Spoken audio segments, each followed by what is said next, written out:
Ale Bonsajet. Wala lenga jabang. Ale Bonsajet. Wala Mama Jali. Useni Masata. Wala Mama Jali. Alale Masayandi. Ina mutonyati. Mbaro da bodima. Numukunda da bodima loy. Musa da bodima. Mandela ya dogu oge. Ye alale bate jola. Mofa bante Gambia. Mosa rama bante Gambia. The party leader. Gambia bebe jelila. Gambia bebe seori. Ye alale bate jola. Mansole bate jola. Murani tata mani tu. Munante ni kukole mude. Jugun asa fole mama jali. Munani ntebota mani tu. Inebeden kili jumale lala. Ni useni fata dami. Tejuguna nyanta fala jele. Mandela dogu wakele. Salida bokema. Ye mayinduru kema. Mandela dogu oke. Ye Gambia bebe jelela. Ye Gambia bebe seori. Ye ale bonsaje. Ye ale bate jola. Mansole bate jola. Ye ale bonsaje. Ye ale bonsaje. Mandela dogu oke. Muna dolu kaya Mandela. Dolu ko Hussein dabo.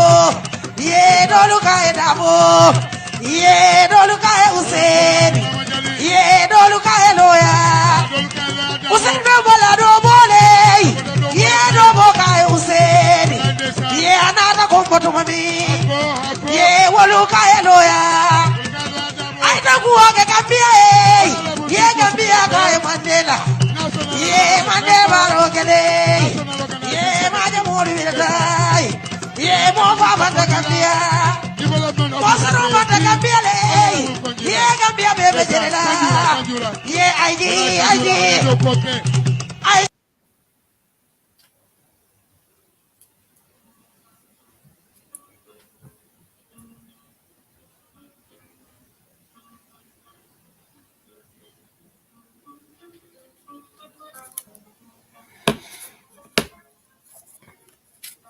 Yo, assalamualaikum baringol o antalam sehu kal bismillah yudi online banta babi arabalungo November karoti ni tango the 10th of November 2021 kal bebe welcome to Wednesday's edition of Political Perspective so ngaben sadala yudi online banta ba mel dunta bal konto na bake ani mel mina dunna nyato do man ninka fal be assalamualaikum warahmatullah barakatuh kal konto bake kal jey fanan alkal wat kumal ben tahani sokuta alsinalina li platform lamoy wayatandi ko alla commitment alla interest o the colmen kasanin platform to so kal tento bake the program o datala ni masota la to ko ka nyame rek ala manga duñu program ko bismillahir rahmanir rahim no funta kon alhamdulillahi rabbil alamin mena colmen kasala jang asike kachati me yalon ko asente kundingo na fa ayatol na fa na pati na fa gambia banko na fa me duala fana man satalla sen nengol tankandi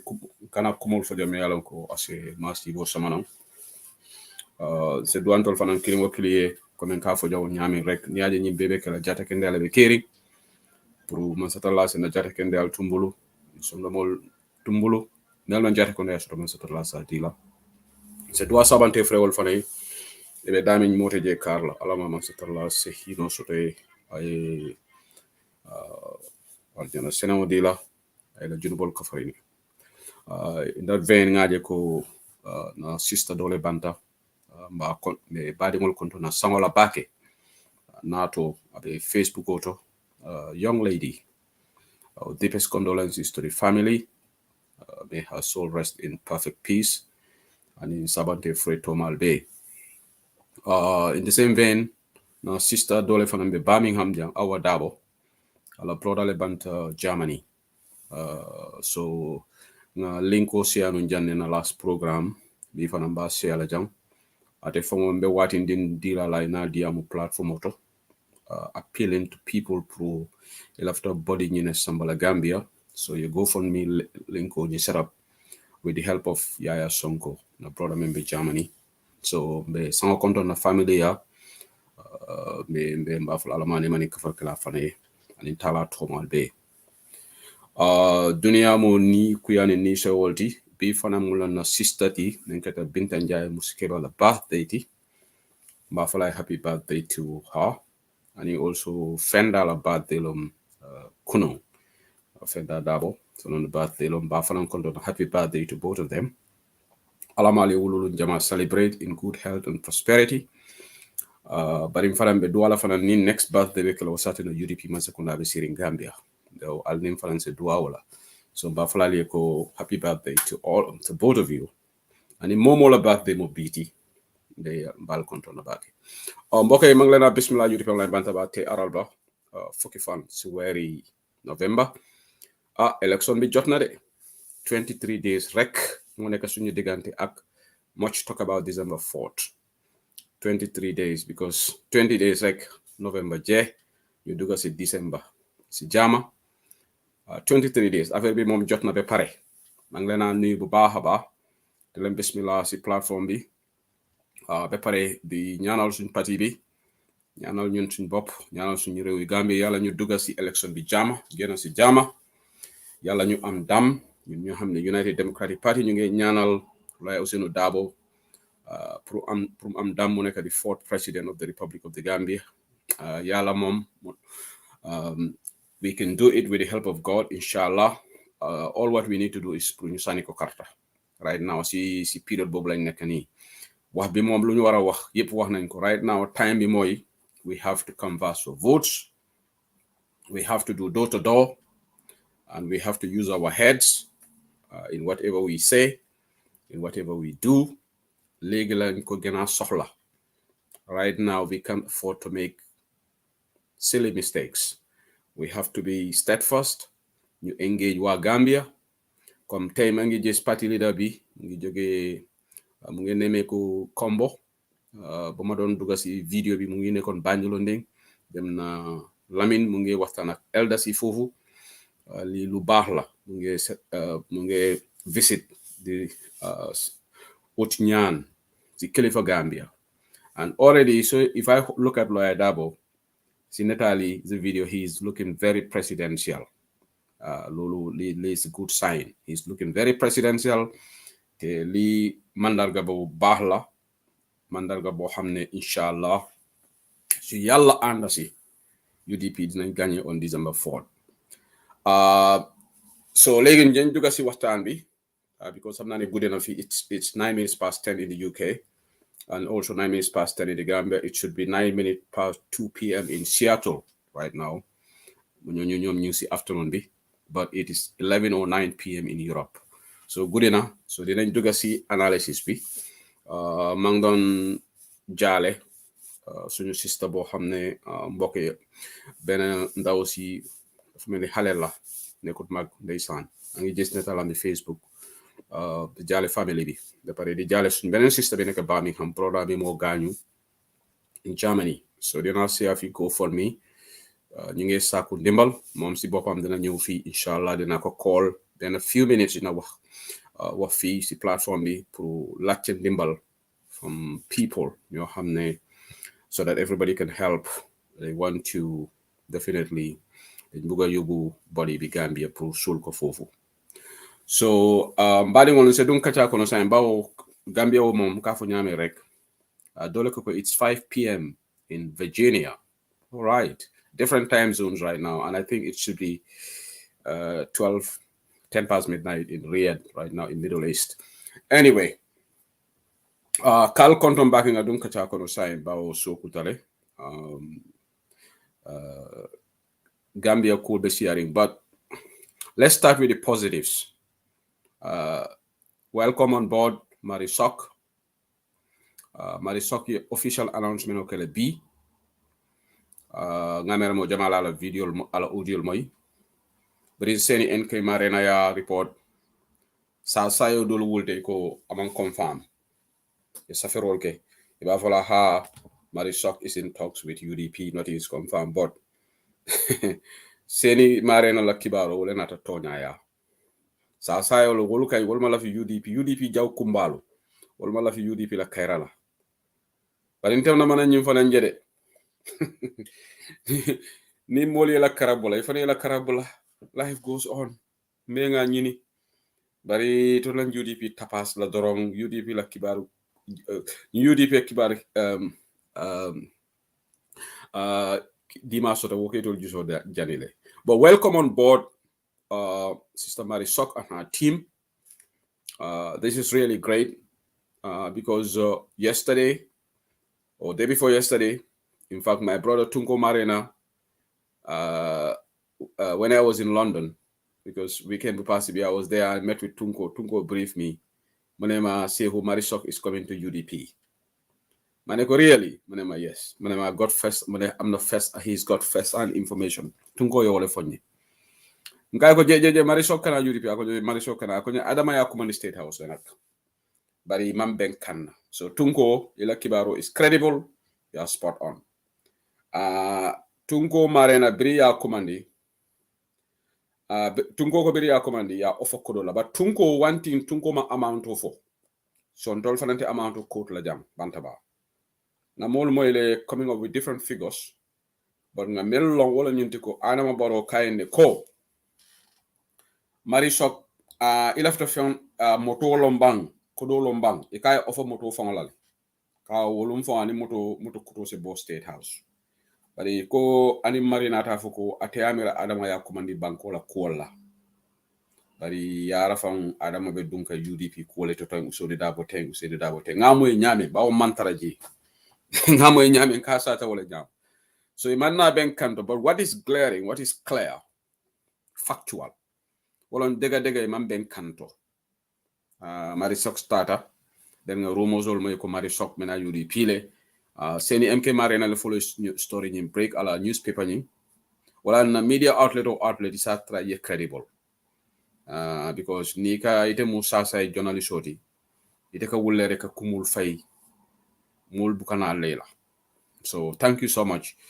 Sister Marisok la diamo bi jana ba play la rek for the sake of this analysis. Alinga Lamoy from the horse's mouth. I know a lot of you have listened to it already, but I will play it for the purpose of this program. Alinga Lamoy. Good day, Marisok ambassadors, ambassadors of change, Alliance of Social Democrats. I want to thank all of you for standing with me through this journey, supporting and endorsing my candidacy. And I want to thank you for being so patient, waiting for me to come online to speak and let you know about the news that we are here to bring. We have come a long way together, and this is just the beginning. A lot has happened to us in the past week, from filing our presidential nomination, disqualification by IEC, and now to make a decision of where to go next to continue the Alliance of Social Democrats vision. This decision is not based on political interest, but for our national interest. Marisok Alliance of Social Democrats stands for goodwill ambassadors, goodwill politicians. We are on this journey to change the dynamics of Gambian politics. We all must be united in one common goal. We must continue to engage all political leaders and parties, civil societies, government agencies, private sectors, and all Gambian citizens to reunite and work together for the betterment of our motherland. We started this journey because we wanted to change the political system of the nation. And I have come to a decision that the United Democratic Party is one of the parties that aligns with our roadmap of development. Today, the 10th of November, 2021, our planning committee team has concluded to join alliance with UDP to further promote our organization principles and policies. His Excellency Usainu Dabo and I has reached and conclude in agreement to join forces together and uplift each other's movement to climb the greater heights. I encourage all the Maristock ambassadors and all Gambians all over the world to stand with me in this new direction. We are going to use this opportunity to change and rebrand the new phase of UDP. Join us to make this difference. Thank you all so much, and we hope you climb on this great bus with us. Thank you. Okay, thank you too, Maristock. Mbadi ngol wabe diam kanen tuwab kamala je basically aka memfo. Walam ako bi November karoti litango ate anala kafu molu. Bao ni weekend otambita ate lota le as an independent but IEC nata tela inata te disqualify coming among saratol timandi. So ako biri waketa ila miralo mentunte kuno wolom say what next for them. Ibe moneke la kotenk. Ba te man criteria meet ate lola no. Ako inata hakilol fay nyoka inata je ko itol ni UDP la tarambulol wole kilinta. Alliance of Social Democrats. So inata join United Democratic Party puruka lawyer Usino Dabo ayole endorse wala candidacy comme in December karo so tilenano. So akafura team wala comme Gambia for all party Bibi Dabo la party fana yemenke wala fulo silo ni walang mol furata je. Nga moy ko endorsement o dollar imminent, but we will not break that news here for authentic information sotoje. Bao kibaro dol fundita ko kurang joint UDP le bari nataje ko sai o man soto watata ay doyle endorse. Fair enough. As Democrats momo endorse strong alinga mari la decision of respect. Democracy be wala nyama mo kana kwamfa mo kama banko di nyan soto ko mari sokki nyan do be soto ka UDP endorse dolu fane nyan to soto ka modol endorse bari men kumayata wala nyinti ko UDP melbentol endorse kan wala substance soto le value soto Bibi Dabo endorsement is huge a warata Bakari Bunja Dabo manke mbojo politician Mome alonko wananaketa member of parliament Kiyong West, Sina Jama, aketa Gambia ambassador to Senegal, aketa former finance minister, former vice president, womanken dareti Gambia political. Mari sok fanan ni ajibe musolom jigen la. The first female president independent candidate moment at la nomination of file IEC. Bao be memo vice president wala fit akela le baramanta to that level. Atemanta la nomination of file. Nyindo ya la nomination of file. So mari soke history le me Gambia. Musu follow menta ntela London dingo mentani na malum fu musu do soto tabang. I'll say correct. But ngama atulon the first female mentada to that level. Kala nomination papers all file. So a big gigantic step later. And nunia korosi. Tonya. Mo nyantaka jiko soto ala kuoto. Because bimbe tembo mento. Adama Barrow be men commande la State House ye boje ye balang. A molu bije bala molu fanantije. Anda tebe mol le kono melmak. Wala na mo ala ko nyabo war. Because big na fulo e mo dunia molu tinyale. Dolo. Nga melje bi ibe bulakan Adama Barrow noma mol le lota jang like somebody like Tamsir Jase. Tamsir Jase is on record. Ko mo manyana Adama Barrow support la ako Adama la katambi Gambia umu Gambia la ma siboliti aya safa la timeline oto fo Tamsir Jasi tata ka go for me ni diaspora akala fitala alte afon lafta lolale je manna fenje rek wo Tamsir Jasi krimo lenata yu tonke bego dolbi je iko yela mo buka sa ko kadi bari dolbi je yela mo buka fenke tolla Tamsir Jasi de atamata datas akakata Adama Barrow le endorse yes ala right lom but in dolfana na right lom kala jiko ni analyze yes, that's democracy so Tamsir Jasi in fact walati na wolum brime programme conclude la jang Adama dingo try ye foroya ya kanta bake foroya ku kolemba bari ni yake dorong ikungo katu santole all the time suku singatele sai amang kumaya NPP mo buka to moy ikamera suku mantara Gambia. Suku was the former MP akata member of parliament APRC and atake national organizing secretary the Gambia the biggest party UDP o manke mondinti politiko kono but biabe NPP le because imal lala ya useless now ya relegate ya ke common koti but suku yo deserve lumena mbe reference la jang kunum fanan kule keta kunu ne Adama Barrow crosta aliyaje ko aman support soto Banjul crowd man funti bari mo fula ye doya ba soto terminal men kata Tamsir Jaseti ani Lamin Boja mantra kango lay kala nga fale ne ko ni nata bantaba information o ya foto ne manyamen nga fale wala ngama e ko itata jebe mondi yari nje because NPP mulu say ni soto already ibu ya model ko already yete soto le so saying sako nyinu me yalon ko be endorsement wala saying andu yalo ne ko yewol kodole ya tinna so me value so Lamin Bojang kunun abe porot abe ferry terminal in fact iko for CDS lom wala ya je duma bang wala nata selendi Adama Barrow be dami bo debe alone in fact iko NPP modo bigi was quoted as saying definitely but modo bigi wala ko jahlol ñu ne ko momen be fo Baroma. So somebody was quoted saying that in the crowd. You know, kumo member for Baroma inata. Say ko gana Barola endos. So doya nka you know foje. So Marisok, nana mbe fokang. Marisok la attitude is commendable. All right. So Marisok la attitude is commendable because president ya commande ka offer motola. Ninga fana mu nim fengolom.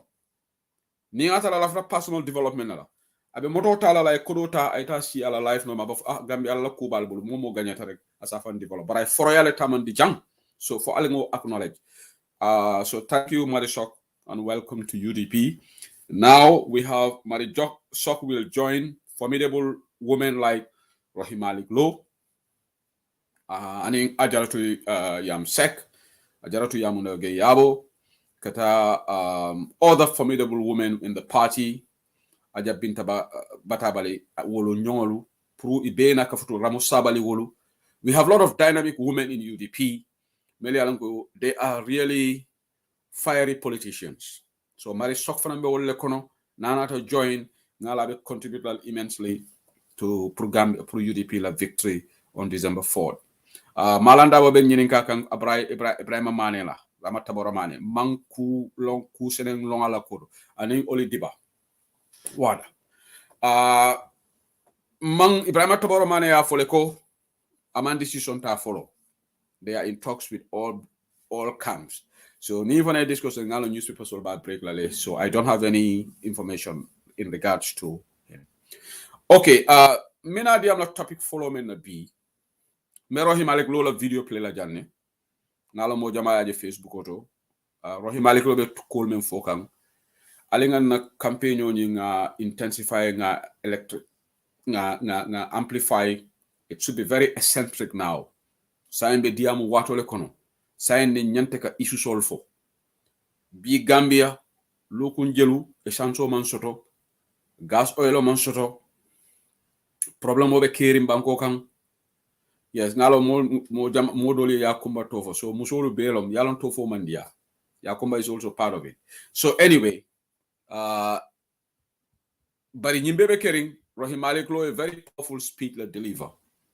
And no audio play la janne ala video. Kunum fanang kerfatu interview lo shoto with Pap Ali Nyang. Pap Ali Nyang was journalist ba in Senegal. I mansa kunda expose. Being a Ben Suareje, I saferoke about this fuel crisis. Tapale all member kono. Alinga dua Ben Suare mo banku din kendoleti. Suleiman Ben Suare manke UDP nkati. Nka fo janne ko you don't have to be in UDP pour que la banko fasa. Patriotism mo nyante ka ke yeke patrioti. Whether it political party le kono o mantoje inyante la love for country. Ila banku di ya kano, ila banku kano nyante ko tani. Suleiman Ben Suare manto UDP. But man sekunda la kuriya la ke bondi la ngine expect from every bona fide citizen of the Gambia. Ini UDP bento, ini UDP mambeng, ite nyanta tonyale normala. Mo kendo ka nyineke, banku din kendo ka nyineke. Suleiman Ben Suare na revelation ol menke jang, ni essence sotit na nyameng, ate more detailed version leke. Alta la timeline oto mo jamala share. Tapale ya men nyi man sekunda. So nyin koke no fanang narcotic state Gambia mu wolati andong pap ali ngay kumo dolu me alon ko ay ifo kuna la interview to me alon ko mashallah mo jamale o interview jibe once again me kerfatu tentula for that ayo very good interview menke kanaka cool jaba keseru moto mole bawo from the horse's mouth. During that interview ye Ibrahima J Sankare ala cluelessness pap nya ari nya yo tandile ko mala do ko no infaka ko baro nyanta baylale bari ngalon baro ta bayla. So but right now pap ali nyamam pare nyi do ko wala folode ako tolu be folale dukara ali nga duwa jani election o tolu yefo jani December 4 pap ali nya yala do ko baga ko atebe tolu fola mota pressurize la atele ba determine wato men na beka men na sister fanan tentulo memo Aissatou Bati Aissatou Ba membe Scotland UDP definitely molbe UDP le surtout musolu mel yalonko let's hope and pray ni wol futata Gambia Aissatou Ba xamna ne yangi deglu programme o jibe la tayta ñoomi ayta campaignology ani foni ba yete ñin karafulol be mali.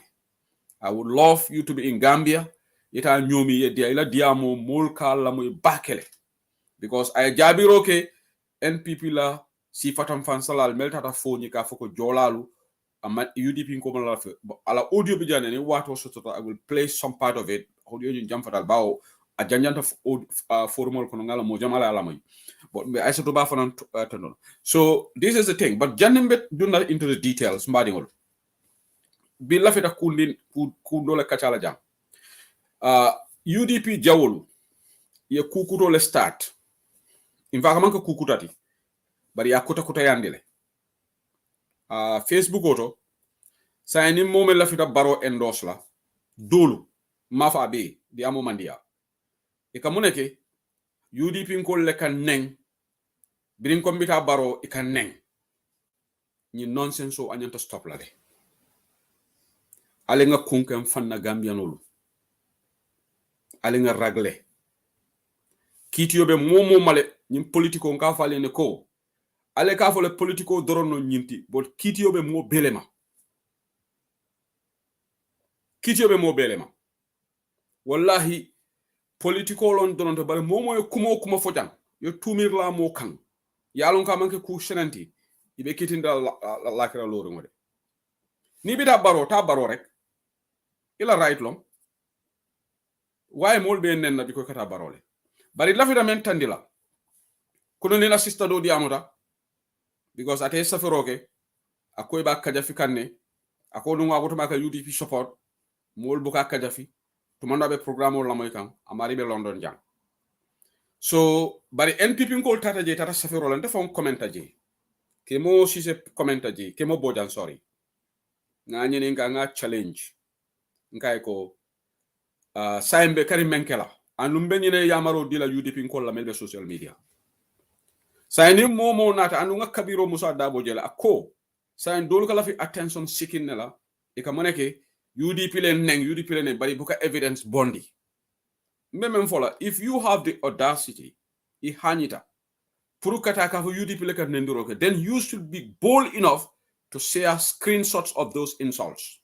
I want to challenge the people melialon ko alko UDP ko le ka nendiro ke please aliyo screenshot ol share isajan tolu nyanta men tamandila ninna kafu dingoy nendiroke loya dabo ba kalam talale executive ba kolam talem tol me yalon ko the UDP la media WhatsApp group auto we will all discuss na jibe nde monekela pour kanye because nendiro ma nyang bari moneketa Gambia kalabante yabe warakan aliya korosi wati sotota modol katare fake account o yele ye fanke mandinkoti yeta sidolu nen anda traitol manke mandinkoti isa doje aya fanke floti ayta sido nen kalabante ya wara bata nyi politiko kono say kalabanti amen be nyi sako nyi nan andu nyimbe adama barole nyimbe cause adama barole gambia divide bring adama baro nata gambia lol man kandeng kalabanti asa tapale wol siata sayoli kanale in many ways ngo itebel because it's too cheap ndasi dano la ngafo ko NPP ngol ben nenkanne where is the evidence o samanan screenshot or share put the screenshot na friend dole be America mo dole na ne atenen but why screenshot o kinante after ngo mari call ngay ko manyana nenna nga al debate politico manjare nendi rol mo manyana mo nena politico kono bari gambian ol fanam mbe kumandum fola jam hypocrite manke nendirti de hani alqur'ano kono munafikin be jele alqur'ano bukan nendiroke alqur'ano ya fole ko munafikin wala hypocrite so ntolu sometimes nigo moy ko silly alinga careful what are insults mo dole nyin ko amplify gambia aliyalo na amari mu jumaleti wole tata kanyin UDP taka ha UDP mun nendir katele so people want to run away with it go NPP nendir lal bijel hani doy nendir lal bijel APRC nendir lal bijel political party lete Gambia ita fula nendir lal ta kafo men kono because kafo na warata mo be ko keno jiko kilenti right but we want to challenge Atol Me Alonko, you are spreading this narrative on Facebook. Bring out evidence or evidences. I can pluralize it.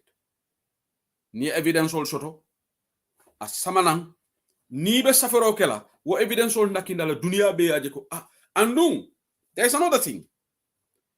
I knew sister diamta because nga engage le I screenshot all dolu kinyanang na kachata kolanta to fola jang you know but nga fayne ko menin ko kachala bantabale nga fayne nga ko I'm going to discuss this and I'm going to challenge people to bring evidence. There is one other thing modolu yele ka fake accounts create ye fanke Bakari Banjol for example. Who knows who this Bakari Banjol is? How do you know that this Bakari Banjol is UDP? Nga fake account dole expose jang na me last week lente nga block atata oli diba wadala netalo le kala profile ot malam for UDP nyaadi lom something atol bari men balale abe kumolu fola in fact atata la cabinet ke akolo ya dabola cabinet ay pata PJ ke agriculture ministry akonte be kala sports ministry malo nyaadi nonsense lundo nga saferoke atata ko oli diba le nyanta kala vice president madanko konte o di sifal mo la dabo na gagneta la dabo be dishono tala jumal be tala cabinet and jumal tala cabinet o mala prerogative lati if he's elected he would have to select his cabinet. Why would somebody go itebe suggestion and itemu fake profile lati UDP dorong atelo ndenga block le amanga UDP coach beringa manaje ñu Facebook o rek nga block so nga ñu mëna na example o sambal kana nañ leen bay suñ hell luma do wasi sosé ma wax ko ci olof pour ñoo xamné sen sosé leerut 3-4 days ago ñu ngi gis ñu bari ñu ngi tuumal waxuma ne kenn du dé saga ci UDP waxuma lolu de man luma wax dafa leer parti bu nekk am na ñoo xamné dañ dé saga NPP ñu ngi am saga kat NPP ñu ngi am executive members ñoo xamné saga kat la xam nga at least UDP xam nga Gambia dañ dé taytelo UDP there is no executive member ko xamne mu nga indi bo xamne dafa saga UDP executive la wax de you cannot name one person in the UDP executive nga ne dafa musa saga fi NPP ñu ngi am ñaar wala ñetti nit ñoo xamne dañ dé saga te ñu ngi sen executive you know them they are in the NPP executive. Why don't you talk about that? A UDP supporter sitting in Japan, Muam accountant, me saga, doesn't justify saga. Why what I'm trying to tell you is Solen buga bin na UDP den said. In the evidence, Solen need saga sisa inbox be. Buko and somebody who is insulting should not warulo sutura koku. because koku dafa saga. Yes, private conversation war loko siya, why saga kat can work sutura. Because if you don't expose that, people are saying you are just making empty allegations, unfounded allegations. So what I want to challenge the other people, this nonsense got to stop. If we UDP, man suma gisee ne man all na man kii UDP la te mo ngi saga man Sehu Sedi dina ko call, wala Kemo Bojang dina ko call, wala Karamba Touré dina ko call, wala Genaba Mas dina ko call. Somebody will call, wala Adiyam or somebody in the party would engage that person. Lunga def ni bayel. This is the way we correct the society. But Kabiro lu wax moy diga. Yalong abenyameng ni modu daw lafita ila yalon ne ko Barrow manke good president. Yalon ne ko NPP is not a good political party. So the way to justify themselves, handata janale yen trying to, you don't need anybody's permission to join NPP. It is between you and your conscience. Wallahi, Pap Ali Nyang lu wax dimba. Te Pap Ali Nyang du Gambian la. Du Gambian Senegalais la. Closing remarks dina ko play fii. Mu ne def ñu yërëm ñun Gambian si. Pap Ali Nyang moo ko wax dafa yërëm victims si. Because lii du lii moo tax ñu xeex Jammeh. Waaye tey Adama Barrow mu ngi tedda benn lal ak the perpetrators ak ñoo xam ne ñoom ñoo wax ne moom he was not going to be sworn in Gambia mooy Sidi Njie. Te Sidi Njie is one of the closest aides to Adama Barrow. Rohilo ye mem fo wolon toñaati. Rohilo lu nga wax mooy dëgga. Rohilo dafa wax voter si ne Adama dafa jamfa Lawyer Darboe, jamfa Gambia, jamfa UDP.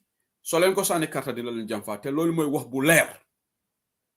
Adama Barrow jamfa mooy second turam. A konton mu jamfaale. Ni momo e carte o faye wala habe jamfala bi nga moyle ila porocho dole bi jente nda to fola jang mala fika kuma yandi jang ila porocho ndingo dolom e ko ya fili komale ma samba dobe di amu kanga ko woy kungol ben fo ati hajilo wol be fola platform to bawo amalon formo kono ni mo si falme miji nko al ngata dorom ku robe koylale nyimu jamfa kafoleti ida malebe ñoo jam fala inshallah after December 4th ning Gambian le Lawyer Darboe elect as the fourth president of the Gambia ila ñim patio be burkala woletu ala jibe UDP dingol leke la kodo bondi last week lem diaspora 7 million woro la yole di patio la binin dobe diam come from Denmark ako itol fana kodo kafule ka samba Denmark la UDP kafu UDP kafo soto Taiwan, Canada, Europe B, America, different states. Ntoleka patio support ni melbe Gambia. Biring NPP lota alnane ya moyle fundraising ke diaspora ba. Namanke wo iko first lady nata malam fo galale organize wo fongo is a showcase. First lady nata ko da. Bari diaspora, NPP diaspora mundu male check o present ngaje ko NPP le kododi. In fact, wolga moneke wala ticket ni beta Gambia from Adam Barrow le ka sponsor Adam Barrow nala business men kurungol so NPP Adam Barrow le ke da e balundi motolu be mu Adama tolebi in sharp contrast inim mankili UDP la jambando mumneti UDP dingolo because ye patio kanule bimbe video jibe kam banjolo ndeng wallahi salon ko modolu bi je wole Lawyer Darboe kanule just for the love him for who he is. Nga paringoje, he was very emotional. Musodo diamataje. Kaduaye. Paringo ni niaja Lawyer Darboe bloom. Even Lawyer Darboe found it hard to move away from him. You can see the person. Ngaji ko bayo sonkole ba stream kan on UTP TV media. Bribe banjolondi. Niatandi ko UTP mu pati tonya patiology. NPP mo clean neka patio ni finance.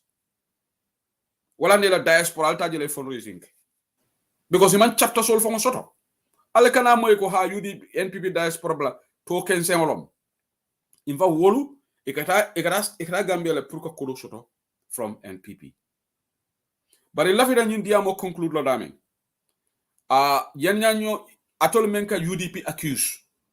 If you want to be taken seriously, bring evidence. All evidence will samanang. Because we are not going to take this anymore. Alte patio to nondela. Clandestinely. Kamolu to nondi. Just for the sake of it. It's not fair to the party. It's not fair to the decent people of United Democratic Party. Wala nambe nyo topiko fokanjang. And signing momo safero ke Facebook or ko UDP ngol ka nendiroleke. We will come out here and call out your name and challenge you to bring proof. Niman proof o samanang. We will know that you are just lying to your teeth. Period. Because if you are going to condemn the party, we want you to help us address this problem. Allegations, unfounded allegations, should not be condoned in a democratical dispensation. So, ken waru fi ragal, nga say a screenshot, ne diw sangam def masaga. If you want to keep it quiet, then don't talk about it. So, la nit saga si ron, defante na si ron nga nopi. Why you cannot, and in fact, sometimes when they write their post, they don't say some, they say UDP. No, okay. Sister, sister ning akatema for insult. I have to be fair to her. She said she didn't say insult. She said she was part of UDP, and when she moved away, people made it an issue. Fair enough, but it is just the people like Sekou Marong and these NPP charlatans when they are trying to stereotype UDP. NPP, you guys have no morality to talk about insults. You have got people who insult any executive, and their insults are out. Their audios are out. But you put them in your executive.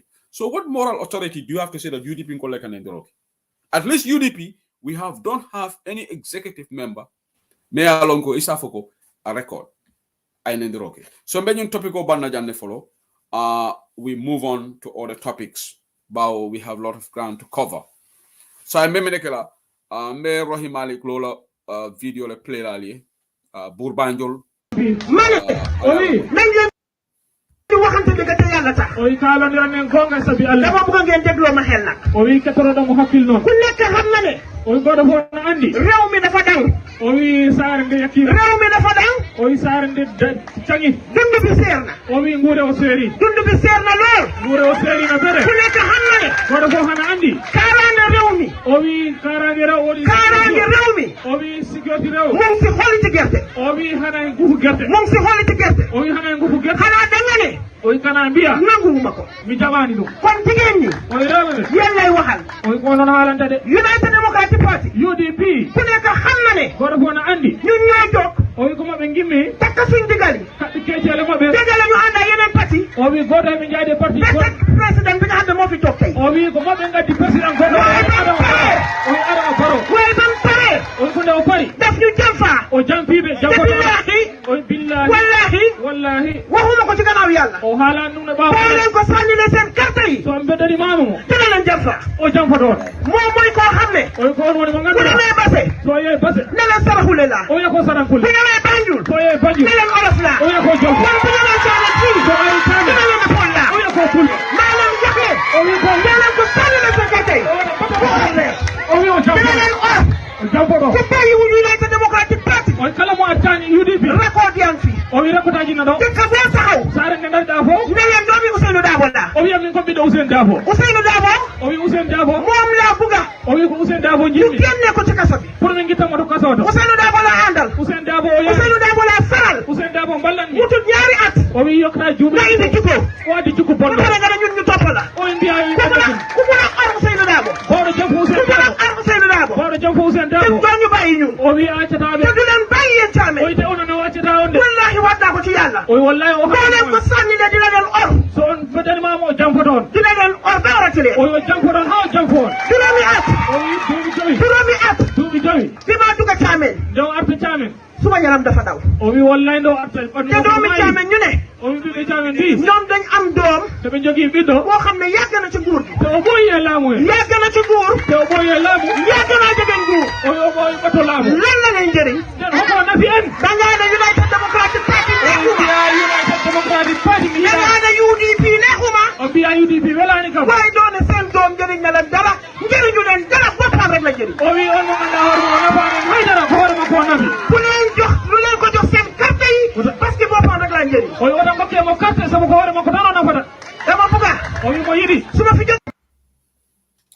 Okay, baɗigol wala keta bour banjolti albe lamaka UDP online banta wala political perspective so rohi loye kumo fo jang wolon tonya ne di moti bour banjol kadi ñin diamo sifalu ke ninka rohi malik lo bula aka ñin fo platform to ramo sabaliena then wo fana cool address will be good to go. Rohi malik lo is definitely hitting the nail on the head. I been for wolon tonyati president me banko jamfa aya fama jamfa be para buka sila sai akana klo prol for ka ko ifama dinke ba wala be retire ndila ko ni fama be duna nyoboru sansan kono so momo e karto fay ngo rohi malik lo idea mo be banne dunda bi dafa ser ali nanaka NPP moy le ka diamu baluwo be colère ñameng dunda bi da ngeen ko muso def yeen ñoo xamne da ngeen endorse baro. You have nothing to endorse Barrow for. Yes, I just endorse Barrow. The cost of living is going up. Today, Essence Amud Gambia for weeks, and the government hasn't made a single statement. Leader for Ruslu. Yo nga neka Europe, nga neka UK, nga neka America, yo nga Guinea. Nga gis ne Angleterre bu nga neka fi bu Essence ñaka, Prime Minister of the government the native statement. Yo nguur bi nga support today for weeks. There is no single statement from the government of the Gambia in regards to the fuel shortage. Yo, how do you see yourself? How do you see yourself? Why are you supporting the government? Or because they ban UDP? Is this how somebody's supposed to vote? So ban UDP. The man say SFL? The man say DOI? Why can't you endorse DOI? Why can't you endorse DOI? Like Kurang said, he doesn't want to endorse you. He has a right. At least this young man did not go and endorse Adam Barrow because he knows Adam Barrow ngura mi munun. Nan nga waxante dega nak Gambia. Gis nga nit ki da nga ko bañ da nga or sa bop. Pour nga dislike UDP, da nga or sa deka. Yo lolu what do you have conscience? Yo yangi America, yangi in the advanced nation. Nga gis ne fi su problème America, presidency dañ de ñew responsibly ñu ñew address ko. Why president bo xamne wa dekam ñu ngi sona du dee musa wax cost of living te yow nga ne ka diaspora fi yow da nga dee yoni remittances sam bokay de jënd saako malo diwlin sukur marché every day hejna they will go with $500 plus suñ bugal lekk lu baax. A big family you talking of $1,500 or 1,000 minimum pour nga mëna lekk decent meal for a big family. Your diaspora sa bop do xamne okay dañ am nguur bo xamne president bi musuta wax. Adama Barrow was very loud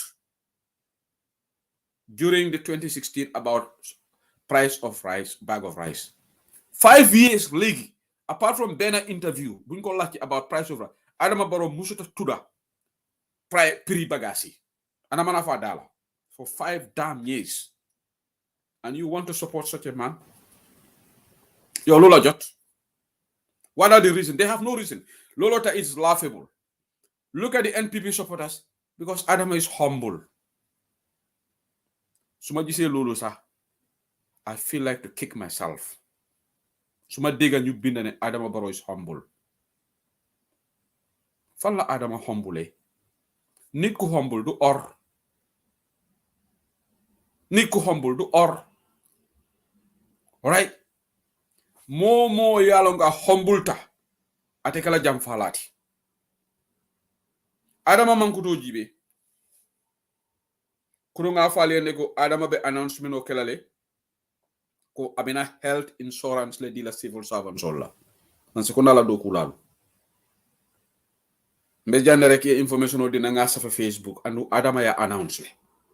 Adama nyanda alon le ko mol bala government le mele yalon ko aka koku kere wala ka information o bonni tebe se husel libe janni. Ndebe UK ngo kibaro soto nyaadi le. I wrote it on my timeline and Adama announced it yesterday, making this announcement ko akana health insurance le di. Adama Barrow sitala sanji luru atata manka mankunda koralo amale nya soto abe kodo fufalti tinyala banko kan aman Gambian civil servant la hal sayne Adama sulata kartela akaka na civil servant le nyaku health insurance. It took Adama Barrow 5 years. Now it's 3 weeks to the elections. Less than 3 weeks, Adama made this announcement. Adama ka civil servant ayal muta moneti. Adama ayal muta moneti. Ako ika même fo Gambiano le a Gambiano lom mbatu nge nene nga pala sosoto. Health insurance is good. But why would you announce it 3 weeks before the election? Yo munulo ragle affaire essence sa deka. Sa essence mu ngi ni wa deka bi munuñu am essence. Essence is a lifeline of the economy. So essence amut nit yi munuñu dem liggéey. Moto yi duñ daw. Adama instead of mu address nation bi walang petroleum minister address the nation. Yep ñu ngi toog.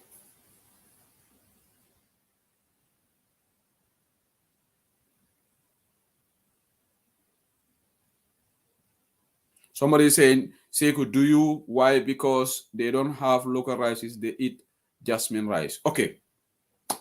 Ako Adama Baroka jasmine rice le domo. Mol bega manol men sanate buko sang. Adama tolle ka balondi. We feed him. But Adama should respect the Gambian voters. Mo le karto fe Adama Baroy. You have other reasons. Wala nangela mo doleje. Bakari Baji la friend on tato for la jawo fanankai Bakari Baji. But wolu be badi ya fasala. You see, this is the body ya fasa. Ateni Bakari Baji, they are friends. So ngaje nansi le fon screenshot oje ikaka fane borole. How can you be conscious? You are aware, and you're looking at this failed government. This government that has put the economy in doldrums. Iteko, you are a successful businessman. What is your reason of endorsing Adama Barrow? And again, you are living outside the country. Yalong Gambino modul bije wolula problem for hasidiality. You can endorse Adama Barrow for all you want, but to me, you cannot convince me you love that country if you endorse Adama Barrow. That's what I would tell you. It's your damn business. Go and endorse Adama. But you don't love the country. Don't tell me Adama is humble. Adama is a Democrat. The cost of living is going up. Essence amu dekabi. Te yo dekabunga neka. That problem. No, but you don't give a hook because you're young and comfortable. Na Gambian si sona. I will falsely support Adama Barrow because Bakari Baji suma haritla. The Bakari Baji is not genuine about his support to Adama Barrow. Bakari Baji is just because he's occupying a ministerial position. Bakari Baji is an opportunistic guy. I have said it for a long time. Look at his friend. One of his friends endorsed Esafal. Deep in his heart, Bakari Baji doesn't support Adama Barrow.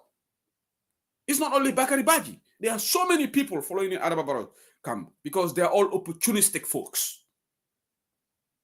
Our situation is pathetic. You cannot be outside the country. Looking at how other nations are moving. Look at Ghana, how Ghana is a progressive nation. And you want to support this clueless, irresponsible government. You have the left and right. Look at how Pap Ali Nyang finished them yesterday. Lolo gachala si ñun. Pap Ali Nyang mune mom journalist la. Waye mune the spokesperson munut ligéyam. Te lu wax moy dega. Because a responsible government, before you react and write a press release, dengane denga su ko court. Lan nga wara njëkka def due diligence. Jëlal sa téléphone bi engage Pap Ali Nyang dafa am benn binda ñu ne yow you have something to do with it nga waxtaan ak moom. If the person says yes man maa bindali so le mënut a d'accord then ngeen dem si court. Waaye social media ñoo siyaa desu la Ibrahima Sankare acted so irresponsibly. Ba mu ne wax ne moom mu dem discourse di ak Adama Barrow président boo xam ne dafa ñoradi. Yow yoni yaay responsible president. Yow nit yi ñëw WhatsApp a responsible government balaa nga acti WhatsApp information boo xam ne benn media house credible media house yow ñu ngi ko circulate si WhatsApp yi what Standard newspaper did was they did due diligence etoliye Pap Ali Nyang contact ikay ko new story for tele asafi Standard newspaper for me alanko it's not even government de wala media house lati de a whole government seat of power Ibrahima Sankare o Samba Adam Barrow ya State House ako Adama kamfatale ako infa Adama is thinking of pruko Samba kitiol Pap Ali Nyang wax na de mu len solen ñemeñ ngeen yóbbu ko koor mu leen a xaar te mu ne leen soo leen ko suu dina leen suu and people are in the diaspora because of friendship because of Badia because I don't like UDP go ahead with your endorsements right Gambian people are going to decide but tomorrow you look yourself in the mirror because they are not giving us any convincing explanation or explanations in the plural version while Nyunge endorsed Adama Barrow. Yes, I endorse Adama Barrow. For what? Alinga na bankoje. Pap Alinya wax na démba. Yen ñoo xamne yeen ngey ross pour dem endorse Adama Barrow war nga am gatché démba. I will play the video here. Pap Alinya mune. Let us vote right. Because hamna what's happening in our country. Pap Alinya supported Gambians in the struggle. He was one of the Senegalese journalists ñoo xamne mom ak Baba Haidara nika Hello Gambia. Time bobo Baba Haidara ani Essa Bokar Si na broda ito leka dem hekko. Essa Bokar Si is also in Gambia Kamara Bokar Diamu say. What the heck is going on? After fighting over a decade for us to have good governance and democracy in our country. Now democratic good governance is backsliding in our country, and these people choose to be mute. They choose to be quiet because it will dab it to lokono. It will they have their cozy jobs because nyom sonun they don't care about Binta Sise membe nyomi sitanunko. They don't care about Malang Jaju membe Funi. Siaka Dabo membe Jara. They man care about Peter Mendila. They man care about Binta Bala. They man care about Maimuna Njaila. All that they care about is itola personal development. Bakari Baji minister la wa suma waila harama endorse APRs. Is this how the country goes forward? But we have so many people like that. People who are you think they're educated, they ought to know better. They've traveled, they're exposed, are the ones disappointing our country week in, week out, month in, month out, year in, year out. That's why Gambia, we are where we are today. So for Gambia no mele consensus, we have to redo this again. Fonga ni banko bondi ni buluja wo kono. Man president need me ala ma morality soro. Man president need me ala ko ake batu le fulu nyinindir wato sita ako civil servant so la package fele. Nga president nyini membe kala doku lati from the day I do office kono up to election day atela ite nyanta kala munati pour que Gambia avance. Bare president me ala ko ni election kanasi ayta ambulance ol randi. Ye batum for few months before the election yeta ambulance ol sang.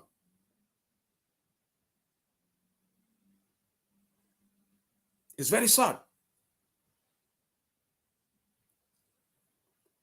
Ni tara na l'hôpital olto ika bala fale bi modo len ko la friend banta na boy amari nyata programme star la banta ba akonya se hunde diamu la no bi akonya na friend le fata dialysis man soto l'hôpital olto akonya ko he was crying akonya na l'hôpital la situation en balfa itela l'hôpital man bor kendol soto iko kata ambulance le randi wo ambulance o rango wolom pour que carte file al filindi ila ñi mo kufandi ngol membe social media wol fanan cité dans l'état ita picture hey Adama is walking. What work is he doing? You know, progressive development, it can do male follow solve. I come to nibe bungo lola, you start from the foundation. Ni la vida healthcare. You la vida address la. Ibuka starting ambulance la. Ta l'hôpital ko ne l'hôpital jankundi. Ye l'hôpital seneyandi. Ye global di l'hôpital la. Ye prescription kendol soto. Ye laran kendol samba l'hôpital to. You start internally. Ye je address.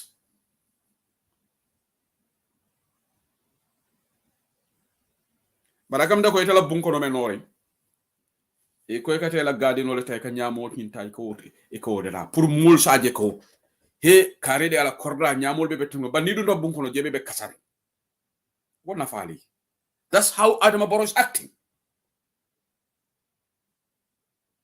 L'hôpital ni tata je tunko mare na nga video je na musota l'hôpital ni l'hôpital la toilet solje. It's not fit pour hadama di ngo dugo l'hôpital ko. Wo fo ma fan sun courant le.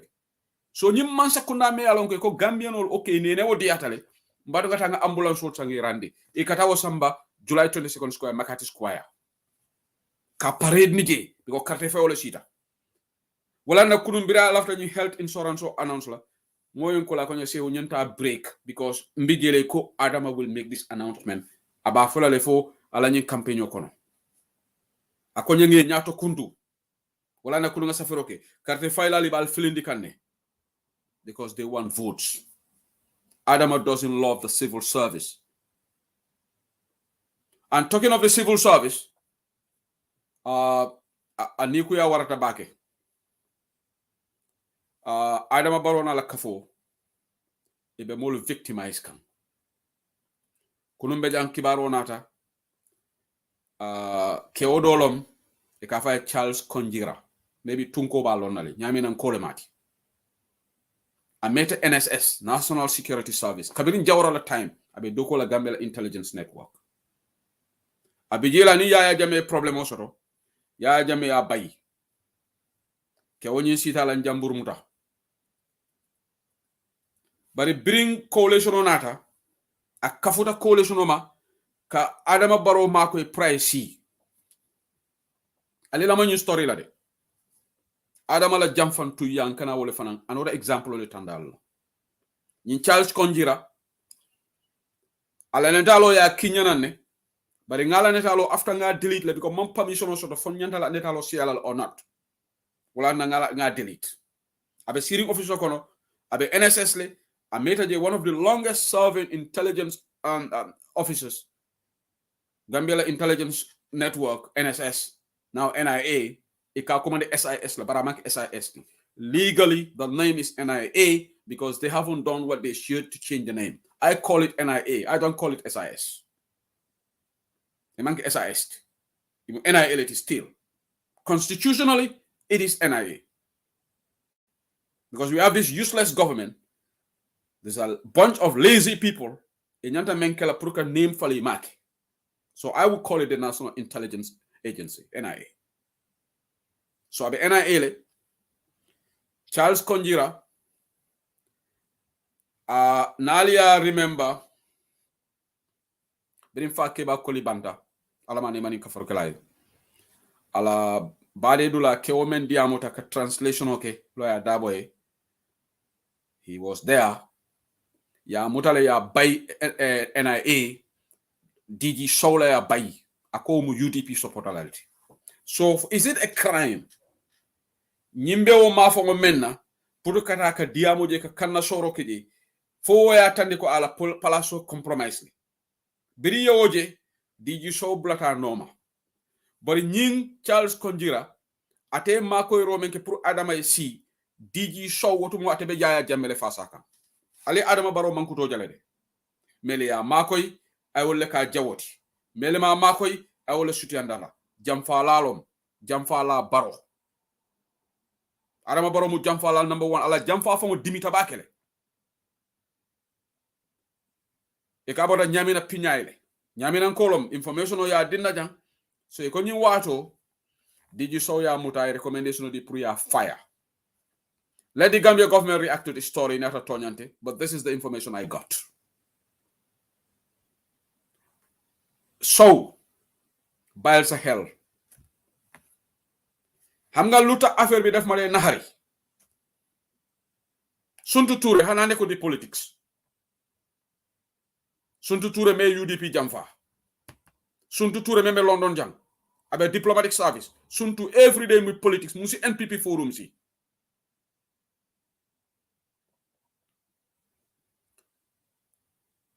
Rambo Kotoma Rambo la elder brother Chucks Jata ngamera wolom he is in Gamcel and he is in NPP forums te he def de wax akadiamule Prince Bobakar Sankano womo kufandingo membe Facebook auto ngajala ene tata MPP and abe Ibrahima Silla ministry le he is a civil servant Lamine Etunkara he is part of NPP Keita Sedi me alonko ndeysan commissioner on prison Nyinle Ansumana Mane undermine for Ansumana Mane by as DG of prisons. Keita Sedi abe palasi nyino la prison. Atele wo muso bay Bojang Kontongo ka foko wo lo ya dabula denkilo la atele wo mbe mastermind. Prison ale akorosi wotumo Gambia la prison auto. Prisoner sol ka kanaje.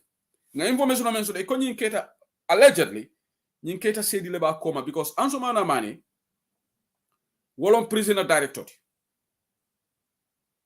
Nyin Keita Sedi ka bota America le. Ndol diaspora ko lal nga hakilo to baki. Diaspora sofa nga fale ne ko na ko nyabo ma wara. Nse diaspora ko call melium mo disappoint. I can name them one by one. Ala nga hakilo to nyin Keita Sedi abota America le. Rin fale ndro kala nata.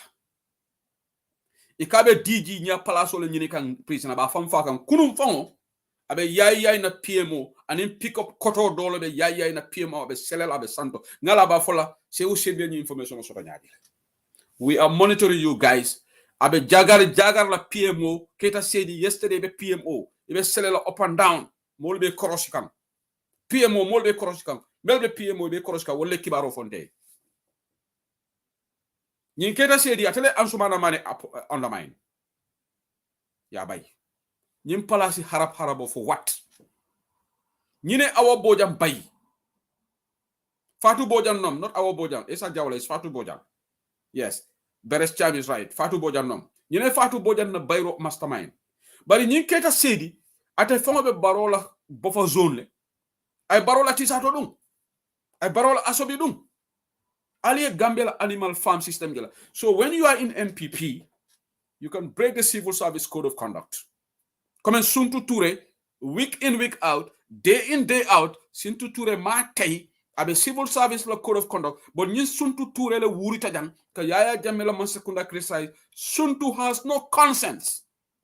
Suntu wolte fenti. You let kelo man lo Gambia. You guys should be ashamed of yourselves. Atol palaso doron. Have decorum, have decency. Respect the code of conduct of the civil service. Suntu nite mo modoti. Ni ko be dundula MPP forum ko na foy ko no. Ndele do na jang. Nte mo civil servant wali. Bari takela. Alga Yaya Jammeh criticize ñu na lanu. Today you are practicing it 101. And alma malufang. So ñi Keita Sedi afana mu NPP molati.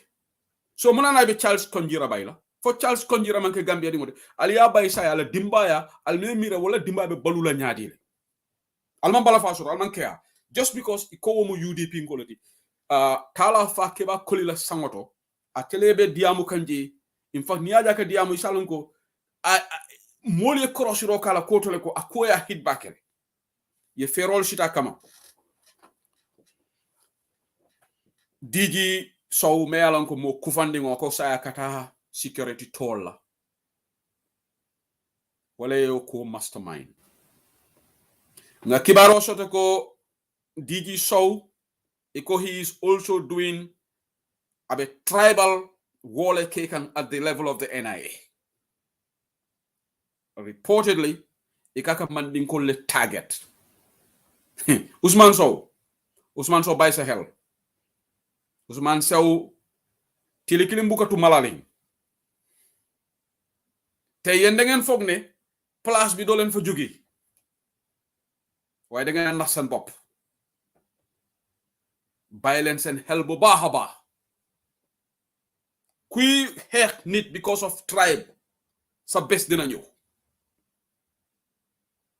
nit ki xeex ko because of incompetence su jalgati luwa wala deful liggéeyam you have a right to reprimand the person and so reprimand it should cut across the board su NPP def ko nga reprimand ko bari ye awatambe di kumandi jande Lamin Tunkara mo furingo Lamin Tunkara te fenna fenti I even regret nteni te fongo nyolo nyamen fonka diamu nun telephone oto yara fa tolbe o diam bala janga tolte fenna fenti yara fa tolmu place nyini laleti niya nana te ya aba fonkela mo kendoti ala diamo bebe sumayari Lamin Tunkara itelebe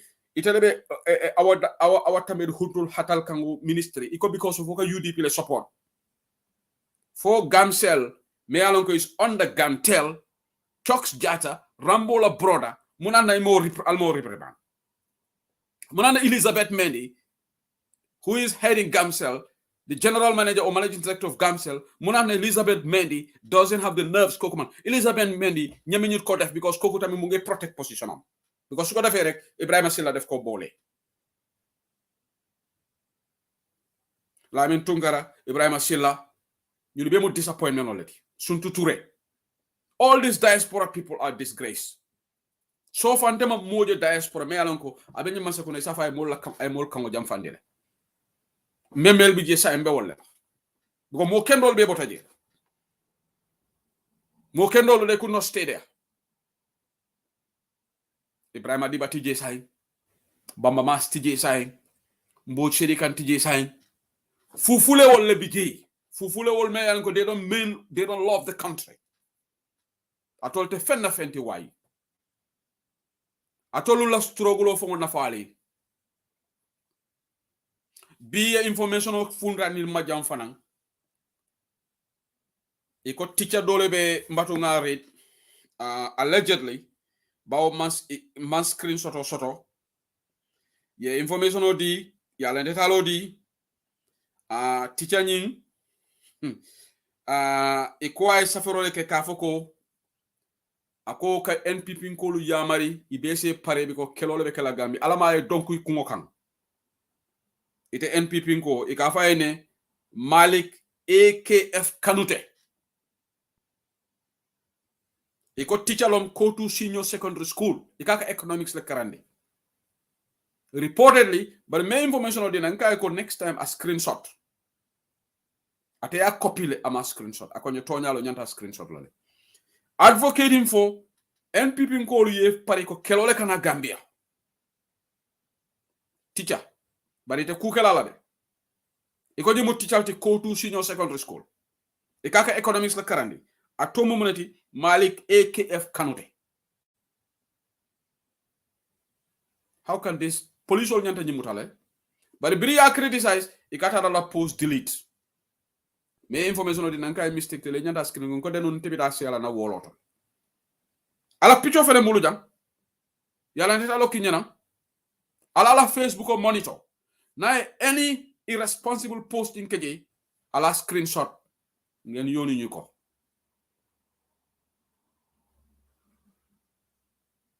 Gambia, this man is inciting violence but nothing will happen to him because aka anpipile comme wo imamo men ka molu nenjang imam fenkala boto seedi say ni wato ko ngajela yedey but wo fanan because aka so Gambia nika NPP support two stema you are good to go ise molu nen ise ko beke fengo fendi ate sak ni non tilingoti adama baro anyabe buluji itele kal alquran wala ikobe Gambia maralale without fear or favor,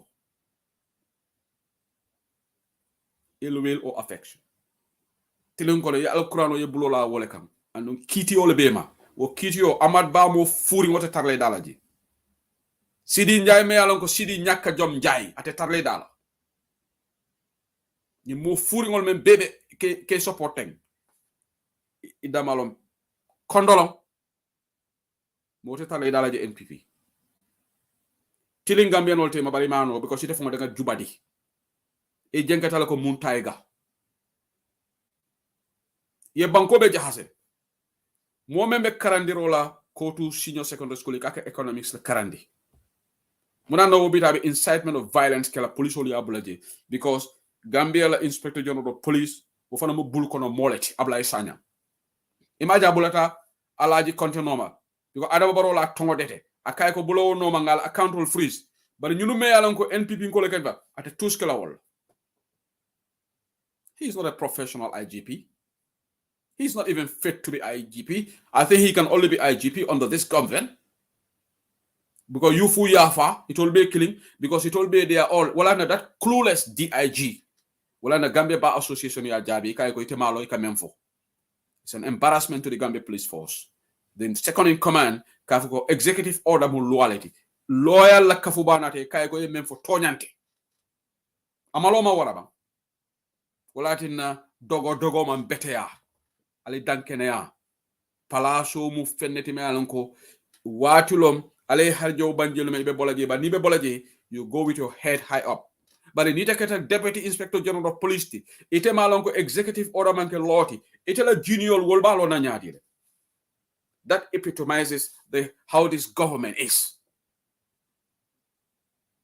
wala na nyima sakunda pantale wala na ninga molje ibe Africa lombang fo ibe Europe lombang iko kany man sakunda la nteka jelele because I know you are not endorsing this government for competence but you are endorsing it because you don't like UDP ita fola but wala la dalilolti comme Dudu Jale men fo Dudu Jale hanita fola de bar wobe mo jamala siso kono Dudu Ja moko wax way ñu bari loolu lañu ñun bëgguñ UDP government am. Well, we will prefer to have a clueless government because man mangi diaspora man mangi am halis man fale oma bado le naka Gambia shame on you sa yali ngana la moy pap ali nyanna albela may ko Europe online bantaballa dolla ka tonya jabake se woto jang nka fo anu mboka sila adama barola nda sila lala bawon tolu na baluo malo adama baro kan ntol manke nying NPP porochol ti meli alonko ite ka bonon tubabu du adama baro ka moto di lebe Gambia shame on you. Shame on all of you. Nde hani dara Gambia hanata me fali sareto me borla me wole borondila. Nde man sula man sekunda moto dinna. Ha. Ni maso tanga don taxi la. Ha. Paso nde fola wala de. Suma borona be dugana si King Jobis. King Jobis. Why you tamit nga lu nga lahal for the people by the people open na de. Ah? Ah.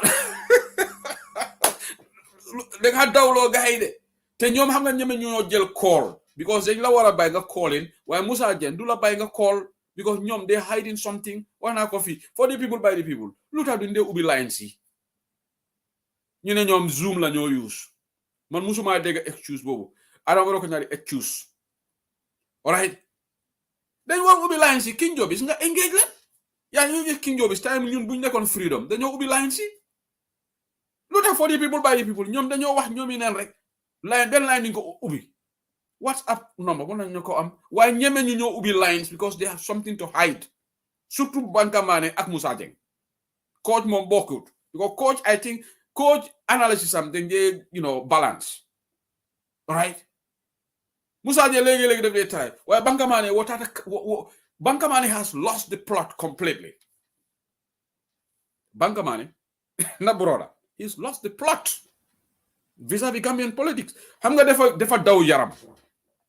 I'm not picking on anybody. You fought so hard for that country. To the extent we all know what happened on the December 30th because you had passion. You want to bring change. Today you are seeing bad governance across the aisle. And you choose to be mute about it. You choose to support the incumbent. For what reasons?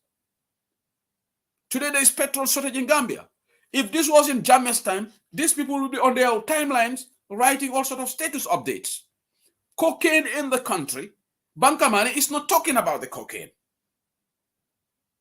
When was the last time they made it an issue? They don't want to talk about it. If this was in Jammeh's time, we remember Fatih Hejut Fi, using your famous phrases, Yana de Wahne Fatih Hejut Fi. Yeah, Jammeh Birabiji. We remember there was container of drugs seized off Ikabota Mauritania. The strugglers took that on their timeline. Banka mane wala safiroke. Yes, sir. Munana banka buka update ke saying about the 3.9 metric tons of comments and bench ware kakonya. Banka, what has gone wrong? Muna fall into banka. For cocaine or manka cocaine. Cocaine nata on the Jammeh. You spoke about it. You wrote on your timeline. But cocaine is in the port for over 6-7 months. Where is Banta Keita? Banka Mane is not writing anything. Okay, because now you have a contract or a company that is working with a port authority. It's sad. We will say these things as they are. Ningake alafo naliake mbafolale. We cannot be mute about these things. We deserve better. Alinga Lamay Pap Ali Nyana saying, a Senegalese journalist, Akamta, he loves our country more than some of us. This is pathetic. That's why I have so much respect for Suleiman Ben Suare, because he loves his country. Na sister member London, Amanta UDP de, for something chantar or she is coming out addressing issues. She says she supports DOI. But what has changed from the former strugglers? Is it because all you cared was Jaya Jammeh was arresting people? Is that your yardstick? Do they just Ikamolu arrest just like that in the United States? Do they do that in the United Kingdom? No. But people are talking. Either Prime Minister Lapejo to Molka engage. Aliya Banku Jumala get 3.8 metric tons. These days, Ganimbe audio player. More tata foni. Fabu wolu itata foni. Ika foko foni nkoli ko UDP al hate because of tribalism. Niatara UDP nkole nyinfo, it would have formed a topic on for the people by the people. But anything coming from NPP camp is not a discussion point. So you can see the biasness.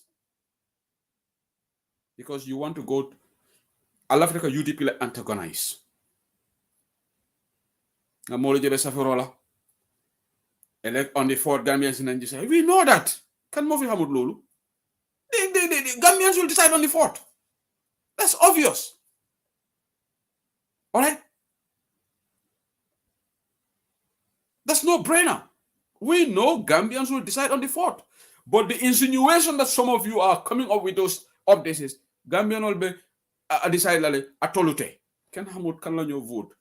Nimu electionality. The results will continue lembalo na jumala ganyeta. And inshallah, nanyin dankene yasoto ko Adama Barrow wante. Nanyin dankene yasoto ko UDP would win. Volantela conviction or today. If you don't want United Democratic Party, you so-called people on Melialango you call they are independent. Why are they not endorsing Esafal? You wanted an independent candidate. Esafal is educated. Esafal has got all the credentials. Why are you lackadaisical? Why are you belaboring on endorsing other? But let's look for the alternative. Like the alternative, still you are just there. While soon support ESA, UDP may win. You can never do it. Soon you criticize Adama Barrow, UDP may win. UDP will be Ganyela. For UDP in Goldman Gambian Ulti. Our sanya member APRC, Tonya, before Ngajala audio bula, ka nyi safa kuo ka address. I remember for long, UDP in Goldman Gambian Ulti. Akaya prefer lawyer Dabo you can president to that Adama Barrow. Because at least ni lawyer Dabo can president, even though I typical lawyer Dabo support. Ako lawyer Dabo presidency, Gambia bala sovereignty sotala intertala Senegal. Ila di nonsense safa kuo ntemanda bula ji. But the Gambia nak dega. e ka diata kanjol la jaatoti nak sisla jaada ma malam fo yo medike ko moy le ba e ko adiata kanjol la jaatoti tonya adiata kanjol la jaatoti jejeje hanifan wo porocho membe Canada wo fanan kate kaka loya dabola safa kumu kaka wolefo wala nan ka diata kanjol la jaatoti de je itema malu iman sila ite ka president men support wala to dunia be tema ako ate kodole di mole tata safo ke frewol kono loya dabo be prison a bulumandum a semadu yalo ito kamala la loya dabo la musuma bulal loya dabo la family ma bulal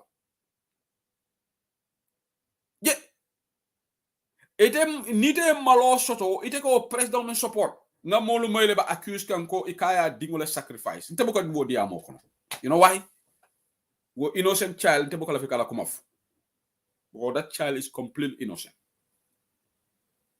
but adama la ya fo ngandingo sacrifice malon fa kumo ma fo kulo man wala no mol ba code kan atela fo de man asila fo de ndema fo de atela lota foni akon defo contributor nyina fo ngandingo sacrifice because ya adama man diamo no mamela aya minu wo nyama because adama man diamo no the guy is clueless mo me yalon ko itela hadama di ya correcta ite mo presse iselo dunia be nyale ka fo ngandingo sacrifice mo correct ring of mo bokelal mo me yalon ko itela lulo be keta tangoti la lulu fulo be keta tangoti sana samate ala bulaka sete words use jam kana adama di ngo commande dog la please me danela all right just we can just criticize them yeah please let's just exercise decorum. Okay, I'll delete that comment of yours. This is a political party platform, and we don't condone certain words, use of certain words here, even if they are directed at our opponents. I think you have deleted it, but if Nima Jamba deleted it because I couldn't see it anymore. Thank you, Nyataya deleted it. Alinga cultural. This is a political party platform. We try to use acceptable words here. All right. So, Adama Baro me alonko akwata ta fureo le wuli. Fureo lu. Sayen wala mole ko kanane talo tambi safi ala. Comme na system men fo awasanya Gambia jumala biji ko eduka safo city. Ale mo kilim fo. Ware na manan safo city. Ware na manan nasoma. Ha? Ni 90% lo, ni 100% lo. Na 99.9% obe yakele de. Because na ado lo wolti. Na tara na kebale ka keka. So ni lawyer da boy safo ke ala fengola. Ito gata mone janjang for be false nita. Even one of the NPP supporters na di am kuna akonye ko sehu. Defo be ngo won netalo de ngalon ko fani yalo. NPP ngol fon ko fani yalo. Mo be ke support. Wole fon ko nyego sehu defo ngo jeng ko fani yalo. And wo ka ke to we to le endorse. Akonye lolu du dega. Lolu guy den ko make up. They just made that up. Because fania fo up ko dolu malu. Bari ngo NPP ngolu. Du kare alal fon ni ngeen wara jombal sen bop yena yi. Gambia. Adama le lota. Ay ñu kumul fo. Ay fo balolu fo. Because ñi mu fo baloleti. Ndena mana moy politician wala menka lo ka fo ngan dingo sacrifice. De lu ngome nante ngo moy tenga mbulo le ken datu. Whether he misspoke or whatever, he said it. So I told him morality le soto la ni NPP nkolu al kana finger pointing at somebody else. I told him nyante deilale. Wala ni malo bi jede. Thank you sana. Talk sana samate, no problem. We all make mistakes, but it's good to apologize. Thank you, brother. All right. So alenga try wala na nyisafa ko malafika dunje. Adama ko ay furewole wuru Gambia wodam may Adama disqualify le pour que Gambia president. All right. Adama mandi amono. Adama ka beben telindiro la kudum fa yala audio dole kinan akate ba fama retire ndilali. Instead of Adama idiamu marsandisol dal. Adama idiamu progressive in agriculture mbe senelal mako la nyaming. Adama Ediamu, Esanso Mbasamala na Banko Kanyadi. Adama is talking this garbage. And throughout a campaign, you are garbage to lawyer telling because the guy is empty. He doesn't have anything to say. He is surrounded by empty folks, bunch of clueless people while they are surrounded. So what can he offer? He cannot talk about policy. Before Ngajela manifesto totally, equal NPP. Ndaysan. Ngaje Fatih Haidara Yasea. Il a manifesto screenshot dole fontita de ko NPP manifesto. Instead of you have NPP, you go NPPP. If you don't know the acronym for your own party, who should trust you? Wala na nga na brole Suleiman Jeng. Ala kole kan te balava. Suleiman Jeng hamalu ko jot. Hey, namonda amna reasonam. Why can my whole NPP ngane you want them to continue ruling our country? Then you bugulo Gambia. NPP is not fit to even govern a municipality. Even a school with this caliber of people, I will not even select them to the board of directors of a school in Gambia, much more to rule a municipality, much more to rule a country. This caliber of people, maybe NPP, Allah for you competence. Name me one person. NPP executive, Allah for you competence. Atije. They are just bunch of amateurs. They don't know what they are doing. Bunch of opportunistic people. That's why they cannot address issues that matter to our country. Drogo duntona banko kang. Alenga lamoy pap ali nyanna. I'm coming to play that here. I'll bring that to the screen. And in fact, to the interview, I will play certain parts. Beaucoup de registration. Xel mën na nangu na loolu yëpp amul benn complicité bu am ci biir damay laajte rek loolu mënta nekk te bu ñu yàkkamti xam nga tax ma ne la bu ñu yàkkamti xam nga nee naa leen ci biir reportage bi li premier jet dong la lu ñuy wax premier jet mooy premier reportage pour camper sujet bi mais ñi ngi wër am nañ ay tur am nañ ay tur laa wax mais am nga mais non xam moom ñoom ñoo dugal seen bopp parce que dafa le mais borom xaalis mën na am 4x4 bu ñuul Mitsubishi yow lu tax ñu jël lu bëre ñu le autorité rek ñu jiiñ ko seen bopp voilà lu tax ñu ne autorité rek ñu jiiñ ko seen bopp ñoom Pape Alé am na ñu yox ne xam nga ñun xam nga comme time campagne la ne soo gisee lii dëgg la liggéey bi boo ko xoolee sax politique mais xam nga rek politicien ñoom buñ gisee lii dañuy foog ne Pape Alé nag dafay liggéey pour xeex nguur bi 3 weeks to election boo déggee engagement yooyu wax façon wax yooyu yow lan ngay xalaat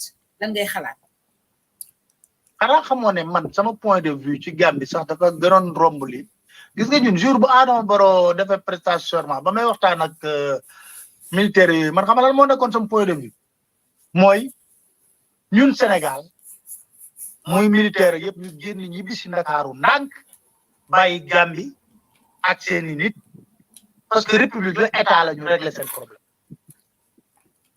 man Sénégal doy na ma sëkk ci problème doy na ma mbubb ak tubéy Gambie amul benn leader bu mën a taxaw tey jii leader politique laa la wax bu mën a taxaw tey jii leader politique bu mën a taxaw ne xam naa Pape Alé yow xam nga ci dara Fatou. Okay, Mbaringolo, I'll be analyzing this video, audio on this video. I'll be able to use online band bala. Pape Alé nyanka memfo jam. Fature ya nyininka kunum. Ako mune nyindi amo fon be siandi. Mana naman secondary actor. Wolong biringa authority ako authority ala reporto nying ala kiskisi roto ako alpha barom borom dombo tank authority ako wolening moto fingo kanaje tinted so bari bring masa kunna yo moy rek mënuñoo toog di tob di dal jet Ibrahima Sankare tata la safari baake so papla fatu to reka fo me akay ko bari yamire authority men to fo je wala matina man secondary acta ko pap ali kay ko bari monati ni tolberi akla fo businessman o te kelano woti ani moto fingoy naji ale lamoy jande yalon man sakunda la nyin koronto kari act i guilty tale because ni journalist la report okay ako authority borom dombo tank ani moto fingo ite ka mone koronto ke fan clear andi woto e ma for government of the Gambia e ma minister tofo so man sakunda is not clean nguur gi setuñ ci li te Pap Ali ñangal ba la moy la ñaato do man nga ko tolu ba bulle bari ala diamoto ay même foji ko official olu mel tata Macky Sall inauguration oto akoy hakilo tuje wax bi jeex na tak Pap nya Ali ñam ko be tolu fu la ñaato and we anxiously wait for that bari say nga lonne jumale tata itata Macky Sall inauguration oto Adama Barrow la minister lom so saying he has given us a pointer an indication on this so Nyata Niko, this is the thing. So Mansekunda is very nervous. Just like Tunko be men fokam. Bring Adama Barrow, bring lawyer Daboy crude oil kumo for man sino man tenkuno. And non Pap Ali kumakeli ne fokuno. Ako ninga te man story bondi. Gambian o talona. Ite fellona nyi cocaine court. And nyi cocaine business o ako Gambia, Guinea-Bissau, Guinea-Conakry, and in Senegal. But mula nantola man sekunda buka kuoshene yani foning mol nate kumofo ina press list afe. Nim Pap Ali nyamman nyin cocaine kumofo. We would not know anything. There would not be any statement. That shows how shady this government is. Alongo nyim man sekunda niti lendem lañ. Adama Barrow mune bugut leer way Adama lendem rek la buga. Adama bugut Adama jege ñu leer sax. Gambia la ko bala fa wartale. So let's wait for Pap Ali Nyang. Ali nga continue ka Pap Ali Nyang na diamo moy. Albe la may kambanta bala. Na Pap dara am nga ci dara. Xam lu tax mo wax loolu. Okay. Xaw ma numéro téléphone. Xaw ma amul kenn. Xana man. Xam nga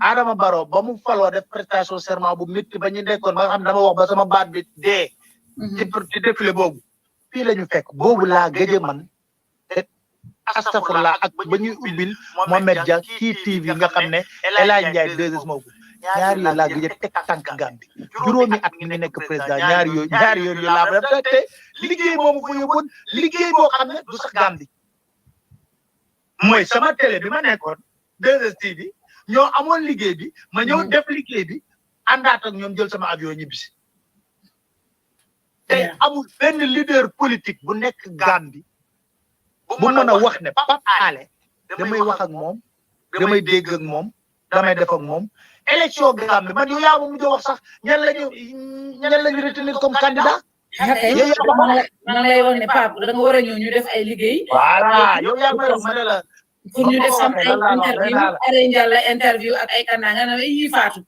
li ma am Sénégal bari na waaye dinaa xool akay voilà loolu laa la wax na la yi faatu ñun ñu ngi ci ay investiture ñu ngi ci ay kii kenn xamul nu muy demee defe naa daal nañ bàyyi ba ci kanam xam nga dafa am loo xam ne il faut nit ñi xam ko peuple mooy choisir journaliste du choisir peuple mooy choisir peuple boobu nag bu choisir dañoo war a respecter choix li ñu sant ñiy organiser élection mooy tegal lépp ci yoon ku war a voter ku war a jot kartam pour voter dem voter ji kuñ war a fal ñu fal la parce que peuple mooy choisir te loolu combat la boo xam ne ñun dañ ko war a mën xam nga man dama koy wax démb rek wax naa ko ma ne liste yi ñuy rejeté fii Sénégal teguñu ko fenn nañ sëgg bëre ku ñemee na nga sëgg bëre ku gañe ñu xam ne yaa gañe ñu respecté nag li nga xam ne moo di choix bu peuple bi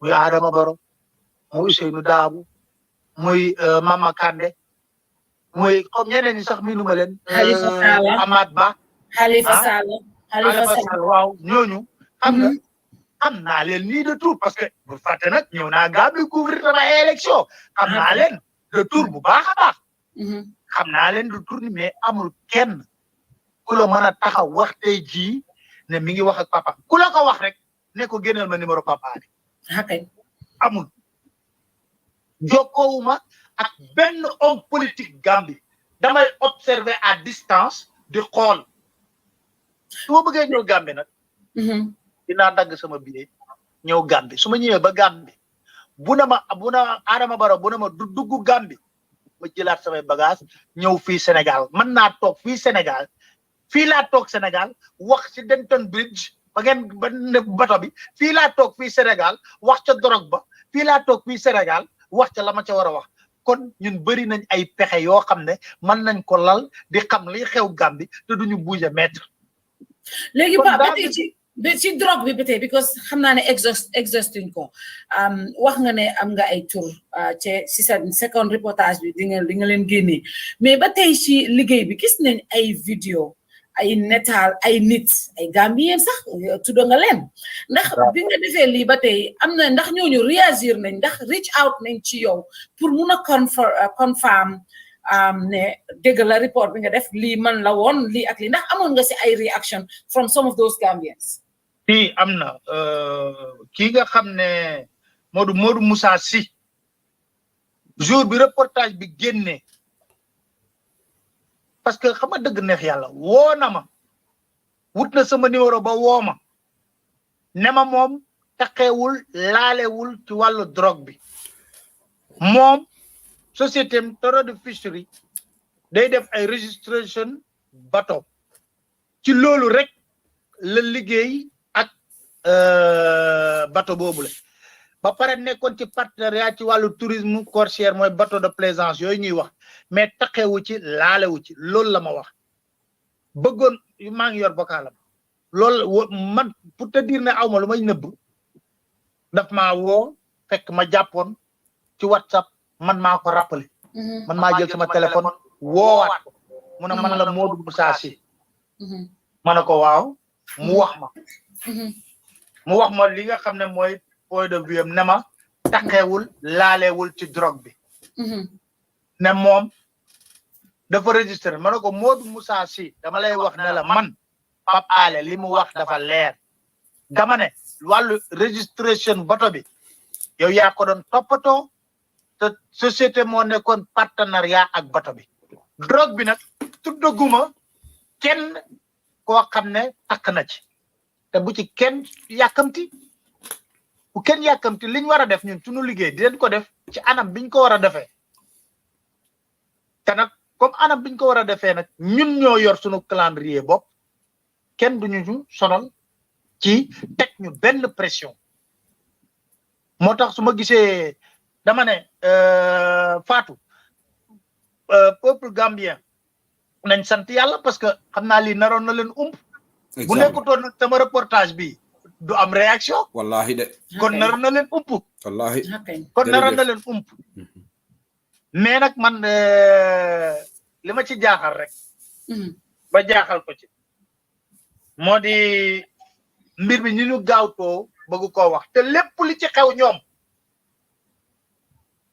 du seen cawarte du seen xam-xam kon jàppee bato bi ni ma amee information la leen OCRTIS bu Sénégal ne leen yéen bato bii ñu jàpp Gambie la nekkoon bañ ko jàppee bii libaane Mohamed Bala moom moo ko doon def moo tax ñu jóg doog ko wuti la ma wax nag ci autorité ba nga xam ne moo nekkoon ca mbir ma autorité bi moom moo jaaxal dama ne wax bi yëpp problème yi autorité boobu la soo xam nga boo nee autorité nag Pape waa léegi doo ne Fatou neel ki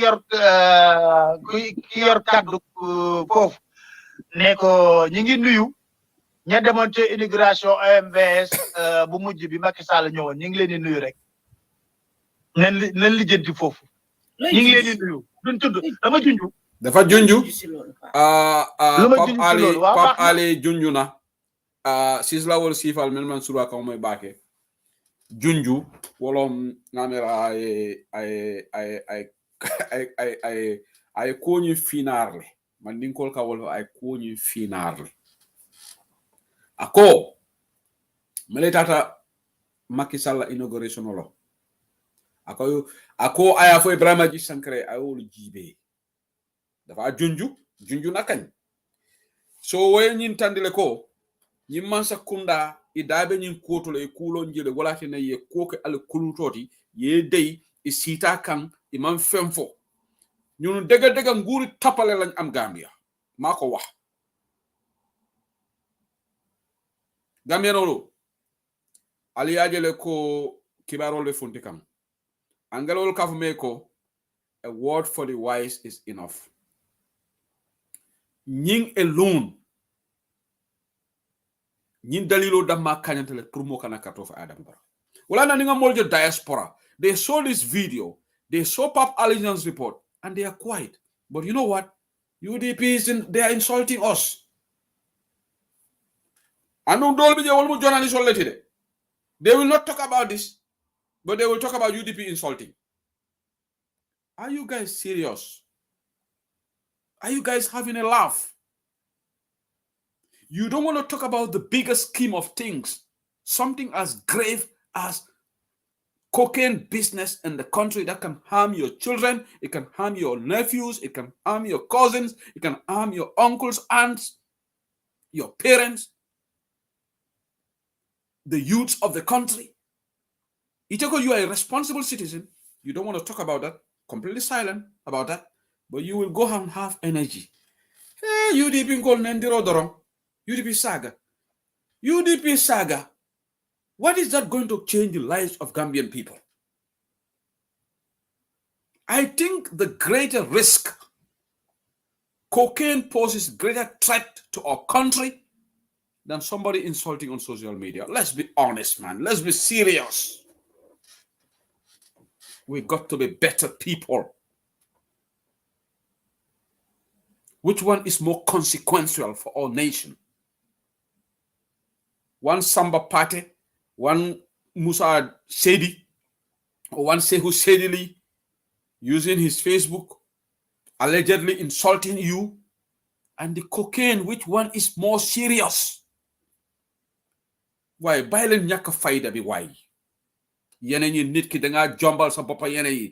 issue of the cocaine takes precedence, should take precedence over this nonsensical allegation. UDP in this saga. Yo yangi ignore cocaine bi. Why Gambia la coca balafa warana sometimes. Are we really serious people? You can have a whole platform, devote 10 minutes, 1 hour on this nonsensical, but you ignore more important issues. This would be taken seriously in any country. Cocaine worth 3.9 metric tons. But here we had a story.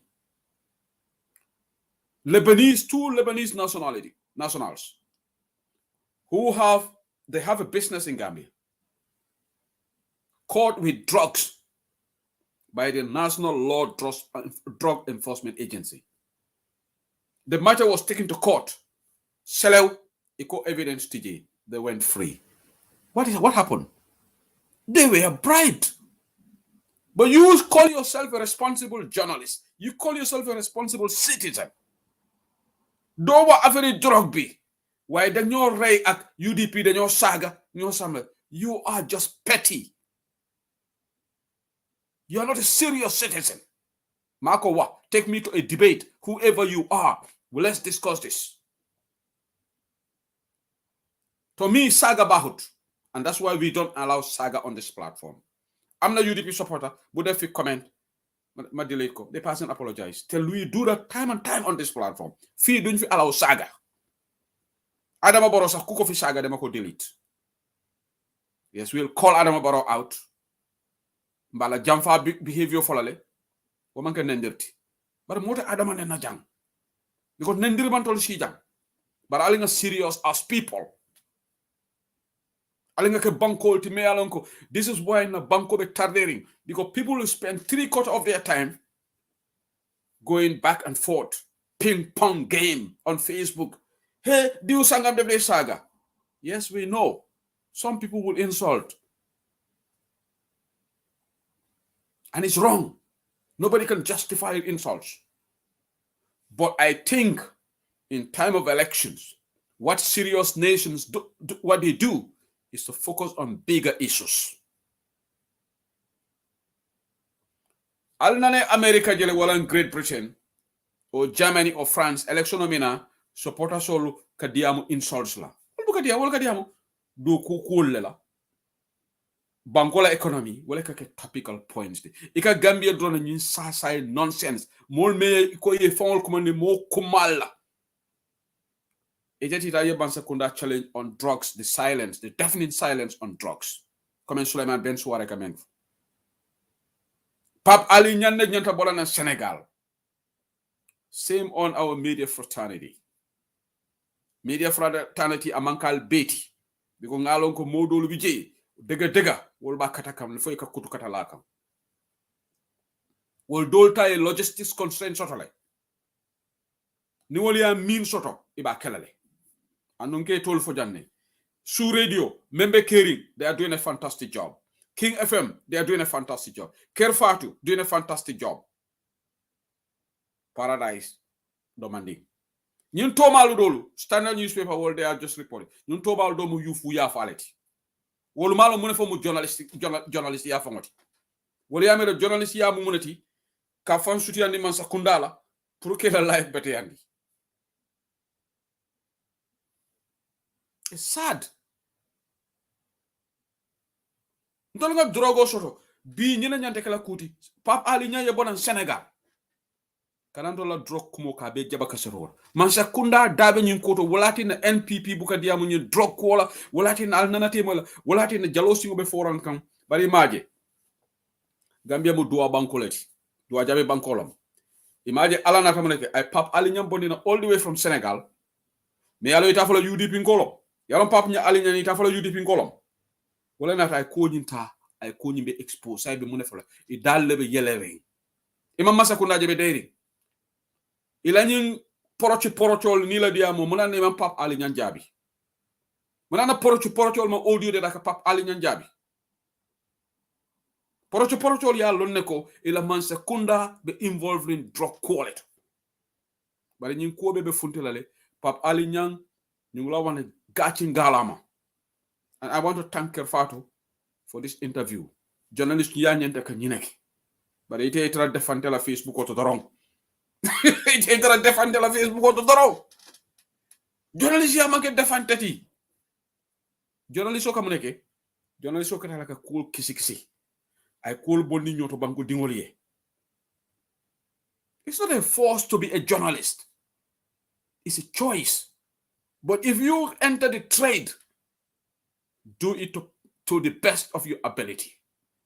You cannot do it to perfection because no human being is not perfect. But I get to a great degree of your ability. You cool bondi. Yalon Kerfatu Francis Sinole. Ya fo he malafi dunna nyin kono ko ninga nyin fe memman sakunda la ku no ringol le funtendela. Bare te man sakunda prise le doron. Ni man sakunda la ku ke loge referne. Yalon munum problemoti. Na tukulor si fon jele kunu ngay fene safe na buka bende but tukulor si kala conscience ma allow prate barola man sekunda support after being a keloke struggle kono. Thank you tukulor si. This is what should come from everybody in the struggle. But ite be struggle kono e ka de fon explain tenin e kan nenne e be excuse o dila ngo baroya silo fele ni membita ta jarul ngeen explain sen boppa. In a democratic dispensation, you should not have any fear to endorse somebody. If you want to endorse Barrow, ban akela woro toko na Barrow le endorse, me Barrow le support la. Ela nyantolom. Bari nyin kalabante ya excuse all ten mol mo time mo soto. Ale nga banko la ko discourse. Koke no be farim banko kan atole be sirin journalist jelle be Gambia. Dol be famo kuman la ko journalist bal mi tolti to kuma ya tale. Nenda ngam fam commande economist la. Bari nteta dan ko ngan lon ndingo men karam. Ning ikonye ko reporto safe. Warang recommendation ol safe. Itamira me Gambia la fiscal discipline ba maintain la nyaadi le. Fiscal prudence mbokala na nteman fen safe no woto woronte la economist karam en nafa munela. Aman nafa tafasla. Ni de bana mu journalist ori de buka kibaru bondina mole ite o ite eta politician ol monitor la rek. May fati ko teng. Fenke ko teng. You are not a journalist. Ntelangaf. In fact, ike fa ko mandi journalist la ka journalist ya fa doyandi. Journalist o nyanda mulekela ko pap anyali nyanye muneke. Ni ajaja ne su radio nin kibarol bote katale dudu hinterland. Ika ko kesi. With the meager resources that they have. It's a pengo. But it carry endorse this, carry kuma kuntan dorong. Alimul dahandi. Ntolbe sora jawle 23 days to the election. Alinga issue sol samanang. Nkoniga UDP for challenge la on their policy, la 5-point agenda. Jumal ntol challenge on our 5-point agenda. Ibebe dairy. 5-point agenda we are talking. Nobody's engaging us on the 5-point agenda. But UDP kan ndi roleke UDP kan say nalia fofantal dankola me UDP ngol diamar lamen kuma kuntan do bi jabo mu deolati. Silence is golden. Niya nyi ndiro falal nya kasila niya no everyday ya safe. Ni momo ma evidence samanang, don't take them seriously. Ntelengaf. If anybody comes on and say, "Oh, UDP is insulting us," back it up. If you are brave, you have the nerves to write that post, then you should have the bravery to bring out facts. Yalla ndila timeline auto wedi amut. If you bring evidence, lolu amut wedi. Everybody will say yes. Say who said live UDP le, I feel like carrying. Yalla wo sosor te auto. But kata safri kunta woke ha UDP kan nendroleke. Coming this nonsensical ye UDP stigmatized muna la UDP manika patriotic. Sign for yo talale.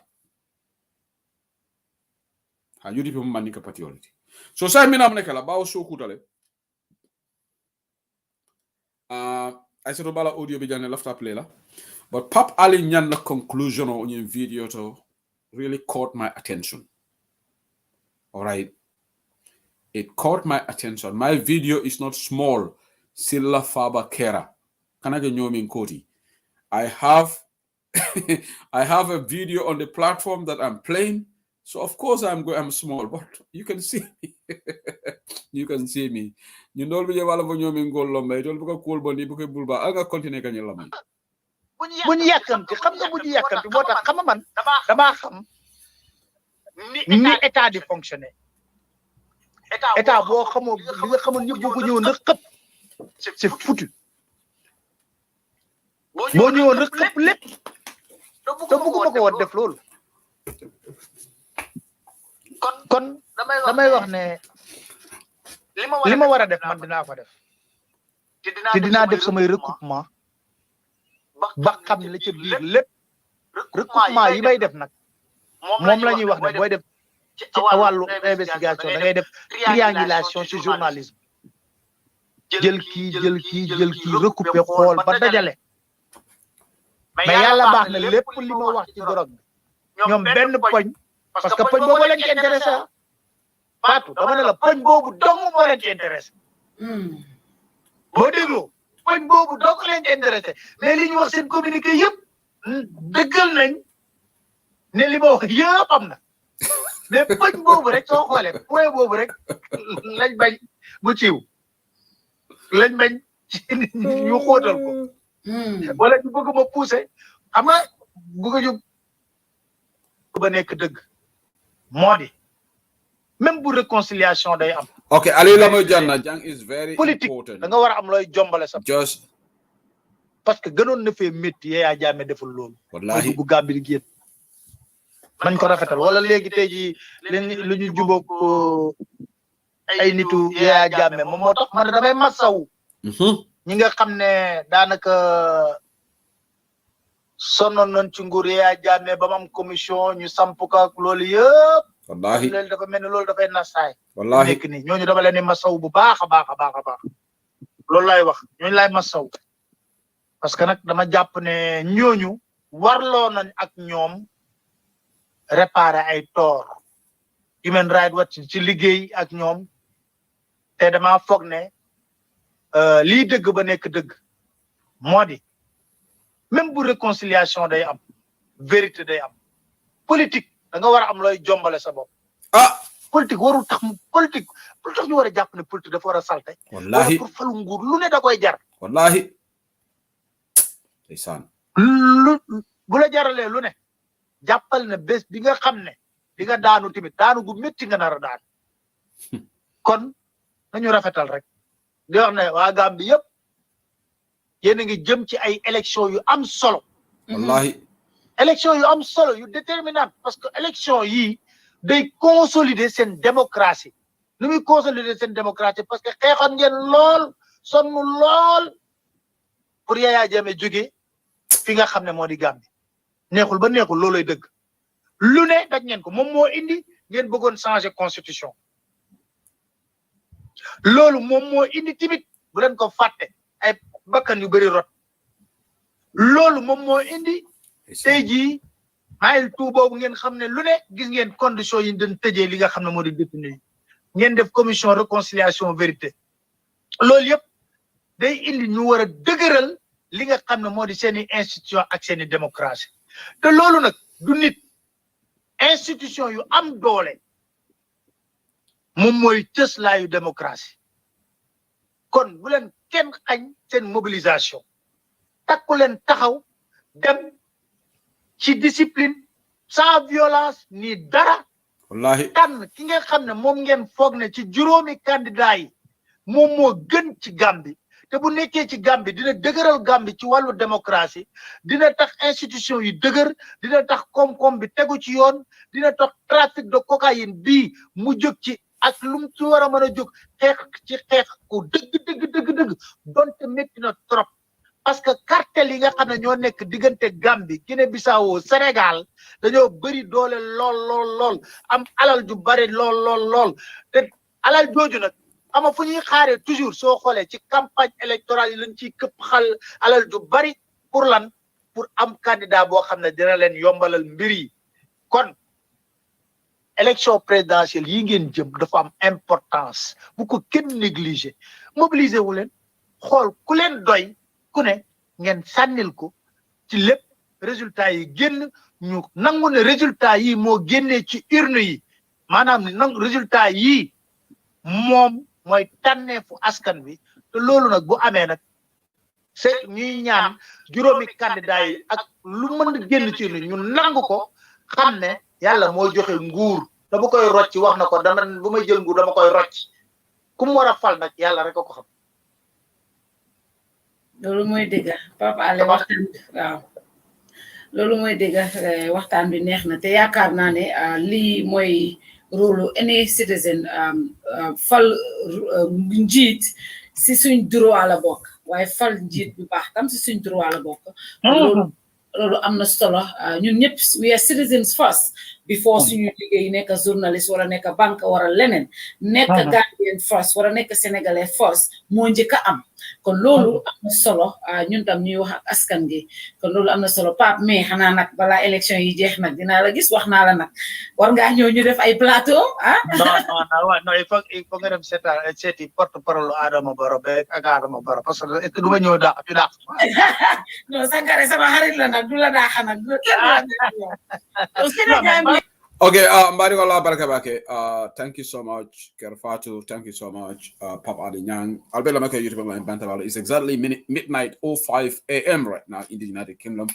We've been here 2 hours, 4 minutes on the computer right now. Labake. Pop Adinyang, Nimu Senegal Dingoleti. Ayama Romendi, Beleng Amoy. Abalafa Warta Mimeke na Banko kan, Dolesa Bondinum Fangulukan. Let's remember the victims of our country. They are still crying, still waiting for justice. Sain TRRC coup au fond boko fofang. Balafa warta. NIA 9 trial is still going on. Muntuma le solo sandembe badela. Adama kea wut lulu. Abuka mirafang. Ako reconciliation. Aliamo pap ali nyanale. Ako reconciliation jana bekela. Victimolu. Ye kamulu nganya. Ye la tonya di la. Bare molga lo janne. Ndeka barole endos. They're not talking about Tamsir Jasi and others. Well, they are not serious citizens. With General Bojang, we'll make a serious citizen. But diaspora, we ought to do better. Because you have no excuse at all. Right now, there are so many candidates out there.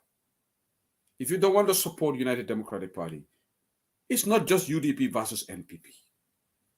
What about the other candidates? But no. Alinganda Banko Faza Tonyala. Sisla tenkun sisla nteni ngafo nego kakari modol to foje bukan na karama mboke la karama nimme bukan na karama mfarante la karama la ibela kona be na kona.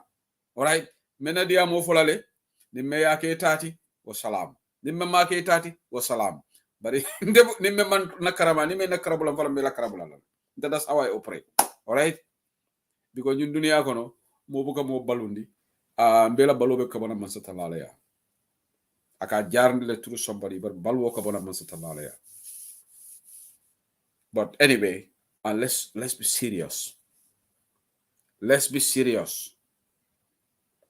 Salngana lamoy Aissatou Bala, Sister Aissatou Ba. Sister Aissatou Ba diamata. Alinga lamoy ala audio jump fatale, but I'll just play some part of it. Assalamu alaikum.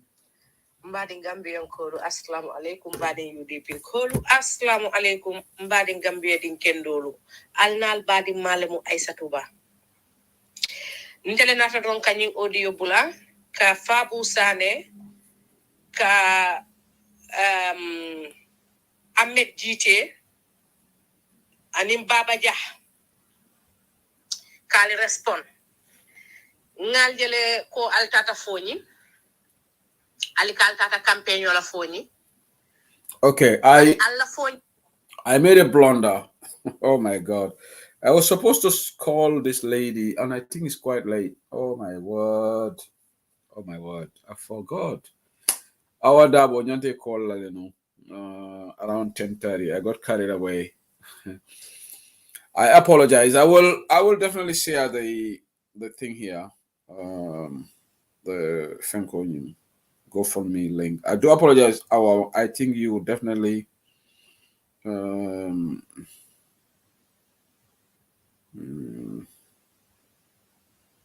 okay. I will definitely call.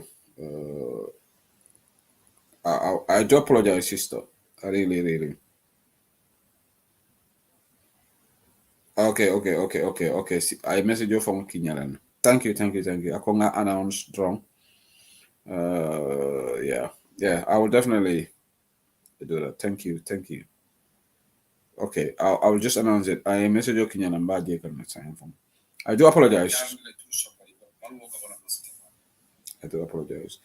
Okay, now go for me omeng senjang. Abadi mulu. Kolekata na bari muso remember Birmingham. Abari ke bantu Germany, so they are looking for support. I feel like I pinned down on the platform. More left a donation. Okay, she sent me a message. Thank you, no problem. No worries. did. Okay. Okay. Let's carry on listening to Aisatuba. Okay.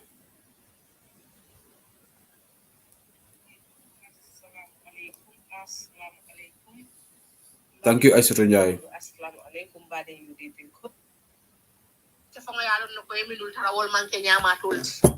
Ita yalo no eminul tara karanal be yele wallahi eminul tara di foni kono yalo no ko ngolele tale ko ngol mansuki. Itela o politiku kuma kanwa ka foko because of imu jolalle ti wala na UDP mimbe usenu dabo no ma wolle be wokele kan kaaje ko jolalle. Nin jolal yela moy itela. Ha woto Gambia dingol se jakal. Kantu nga jolal lonne inila kumfa nga jolal lonne inila respect ko nga jolal lonne inila do ko nga jolal lonne wolbuka jiki mola tarola.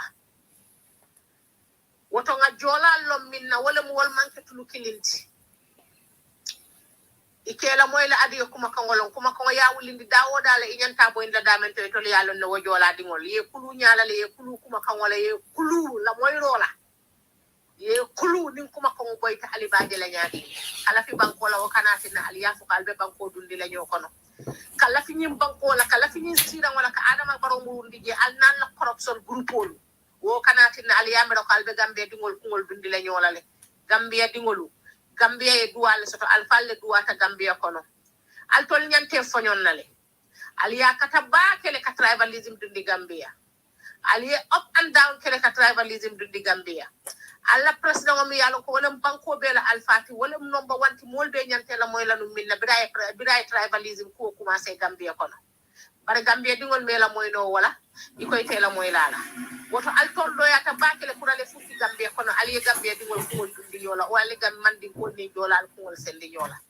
altol do yata wen alla ka fol do yata wen le kantu altol minu wuli tabi kata ka jola ni mandi ko sendi yola altol man kutute altol man fesuto no alfongole almon fenno alfongole altakka tubabu du janneto ali yankan katite jall man kutute tubabu du kono ya ali tora ka tubabu du kono jang ali ko nga president wala so mi yalo ka be sino la nga president wala so mi man kuni nga tanga na ka bala man kamini na dunia balo kono saso bar nal ba ni kam fanan alalla tapale ya manyake ali yalla kuru ya ko pour ali ye fenso ta president o bulo kono bar amanta ko gambe ku kam ka gambe dingol kungol sendi nyola al tolta succeed la wala alla boss president baro ya katale amang succeed woto altol you people are too small in the Gambia pour ka Gambia dingol kungol takindi nyola o ka jola lim mandin kol kungo sendi nyola ali tata wo fonyi minto ali mandin kol le taraje ali jola le taraje altol fa mu mandin ka dingol leti itatala sate o kono foka pare sate be nengi ko alkalo date je wata kenola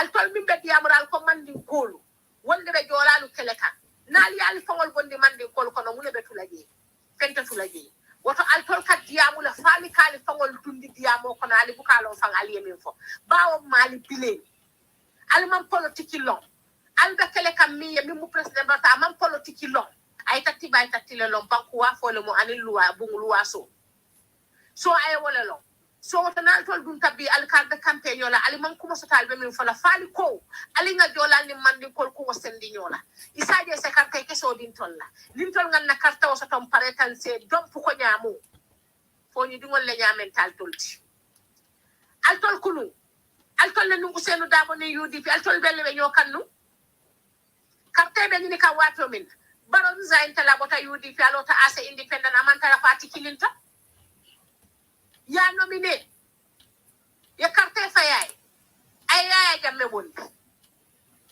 woto bara man tara UDP parti ko nako bar kulun altol fa bu sala yol bi altol min be diamala kulun altol le mun UDP la baramati ko kulun altol le yaay tabanko kanko alika ya jamme bondi ya jamme manke mo beto ya jamme mu falal ya jamme mu dictatority ya jamme kamolu yemandile ya jamme kamolu fay bambol kedo ya jamme kamolu kanate ya jamme kamolu soronde fabu ali yaay tawole la kulu jola dingol tulolu bal tole abi yela moyal le kulu yela moyal la bi woto bi foñi dingol be yalla nako alla interest albe wala noma selfish interest albe wala noma al fangolo fanku interest albe wala noma wala nal tate noma al kalbe UDP le to ku yale kunu ne useno dabo bota foñi kono foni din kendolu foni jola din kendolu kun tiyo le mi ko mo sote kawal sote la korda kono usenu dabo tata jela ay kuma kawo min fo e ya moyle al tolbe yaay kam politique kuma kawo minna wallahi al kal fa wala bataldi ala fa wal dahandi al doya tale al xamo mu minti al ma wosoto no hanim bi wala mu aliya dun jolal ni mandi kolte ma foye do ko ci kanyo kambaye kelo bira gambia kono gambia e mala al tol doya tawene gambia la banko e duwa sotole ka tambi wo ko al tolti duwa min be gambia al fale duwa min ke gambia Fabu Sane amanke ite Fabu Sane ti amanke wo amejite ti amanke wo baba jati mi yalon ko imali long from nowhere barola siole ati na yal tolu tolu moy altol man kututay banko kan altol man fenke Gambia banko kan altol man nafaso to Gambia banko kan altol man fenne ke Gambia mimbe Gambia di wol sambala nyaato woto naltol lota foni ko nyaati ni wala alkal ka wolni mandi ko la ko wasen wallahi alkajala alfawol lela kantu altol fango min bedo la nale mandi kaya bondali ko no fente tula woto ita lono la sate ko ne sate be ne ko alkalo date gi ni ko mandi ko ite altol bal mandi ka alifalu mandi ka baba jamu fulol ti bara bon sumay mandin ko mala hani yaaje salo woto nal tollota amme dite mandin ko le ti pir ita Fabu Sane tam mandin ko le ti pir so silan kunu wo groupe mandin ko dum ben yudi fi dum be jolali kele kannu pour ka fo kay mu jola siol le ti sila Gambia ko le be wala kele kan Fabu Sane woto ita be number 1 le ita dabe wala kono amme dite woto ita dabe number 1 wala kono ni al tolu bondo wo groupe ko no woto fente tula al tolla bu ko ko wolti kantum kunu ngalla video je janne kunu ngalla audio moy jande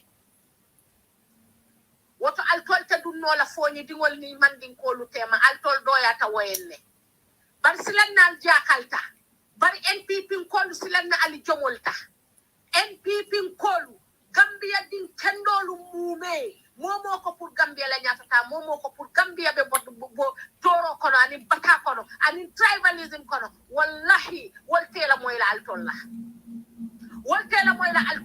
altol ni mo hamenta wal altol ni mo kutu kay balolu altol mi man kutu kay Gambia tubabu du banko kan altata Gambia alkalkata kutu kay wala Gambia banko kan baral ba tay la nyaadi la ka siyolu ku wol sendi nyola ka alfal ku wol sendi nyola ka Gambia din jamangol ku wol sendi nyola alte succeed la adum ate wok la kantu alamantara sinola Usenu Dabo UDP tribalism tegi kunu mbiri ya jamme Usenu Dabo muta aya soron kasoto altol Fabu Sane ñun altolu ambe jite ñun altol le funtita ale Usenu la jambari yafo altol le funtita ale Usenu la batafo altol le funtita ale ko Gambia di wala carte ka ya fay baroy pour Usenu Dabo ñun altol le funtita alko Gambia di wala ali carte fay ya jamme mo falalti altol Fabu Sane kiligol altol le funtita alko ya jamme mo yemandir lalti altol le funtita alko ya jamme mo dictatority woto bi nani muru taw foñi din kiligolu kan ako alko yo ko kari kilina tutan nin karta wote man sura talla karta walla ali betal be fan ya fole albe tribalism campaign o kala foñi kono foñi di wol nyaal mamma itali bayla barnal diamu tal paratal funta sato kono altata wallahi dindiwol minul be la moy lalla idila alfalle mi la suwo kon ni fete la alfalle ba tan dile la ko ni nul naate la interest le noma altolle foñi kele kulu adam baro fongole foñi kele albe o adam baro min noma ay so jarol dundi foñi bankole kono ay sindi je kanta man lela Okay, there's somebody calling me from France. Please, I can't take call right now.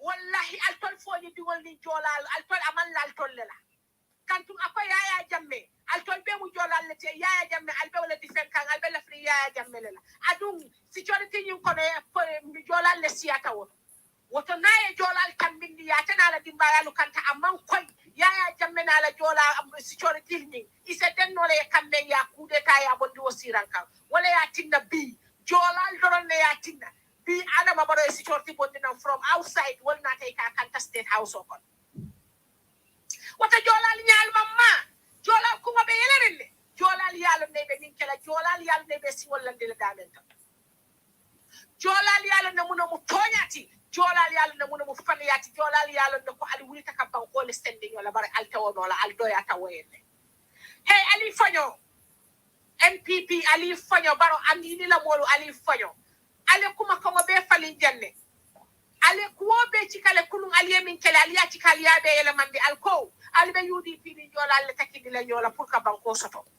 yaya jamme nata akambital la jang ko fufala fu ako aman sula alla aman lafalla ala kafol aman sule ya bula NPP noma jola dingo be dawda ya suko kana bula NPP noma alni wo malobe siri after aliye min be foja anale min beke anale tribalism min bedu ndi Gambia kono ya jamme nata ko aman sula alla bari bawa albe desperate rinne albe jakal linne albe dewundinne ali man choice soto so albe ya ila Gambia bankolito albe fani ya fola nyoyi albe wuli ya fola nyoyi ali ko farse Gambia dingol ko wol sende nyola alto ya tawenne baraka bake sister Aissatou Bah. Audio in Jamfatal, it's about 12 minutes, I think. A very, very powerful statement. But I'll be what's a full more corner. I'll be like we are edging to the end of this program right now, edging closer to the end of the program. Sister audio, I will play that. Ako party leader spoke. I will play that as the final audio for the program tonight. Thank you for being here. Thank you for being on Bantaba. Lawyer Dabo, let's listen to that statement now. I'll play that now. Kalamu Lawyer Usenu Dabo, UDP men tombo, kake presidential candidate, onye kata final. Alhamdulillah, na nomination o atata.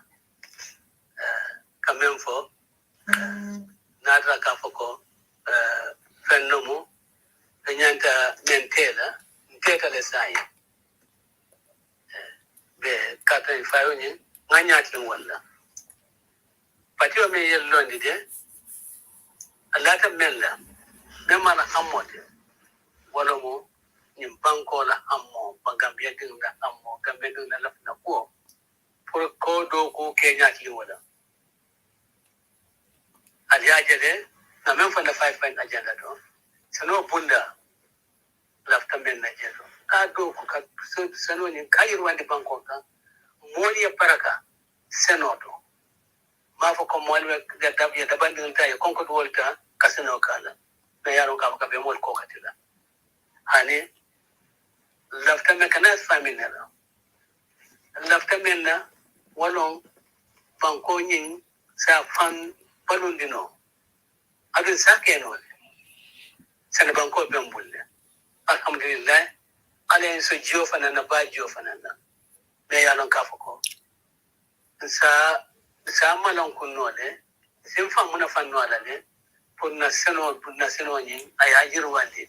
Surtu mani seno. Na jata kendi abunda. Bala fa bala to. Kata dokta to. Anu glofo. Ate sot la jeto. Wallahi. Oro ni asafe foi funti eta farmasi to eta yasam. Wallahi. Wala yatina yada na benje wala ngapa doktor banya to banjo jato. Farmasi o siata jeto. Ani polyclinic anya klina farmasi o jeto. Eta ta sero kunda health center ama adana jeto farmasi o jeto. Ka tunko ka boro men cafe modi. Ibukaso no loktano kono. Foi se fundi ya daita borosa. Mon pe jang melang kafoko ke mira ila kontong ni simangda ani dasomo. Wallahi. Moto bendino. Wolu ke ni ukura no kuranta. Ikela ko betu ala le bulu. Ka ko ndaman so nganna ko to abulo. Bante bor son ta sot dola. Mem yaron kafoko among kontong sot no. Another dimbayali. No sasata. Yalong yobudal prai tai tafa. Do kula bijende Dr. Nonyento, bali nanta do ko kala jorang menna woti jeto. Nyamanza kundanye ay mo la ko tinya. Wali ko men so tato no. Ay abetinya. Alla nyamanza kunda ganyi president membe sirinte. Atana ya itanyim banko bekan. Ani modu mella talanu ani modu mene dara mutaya. Data no kumola.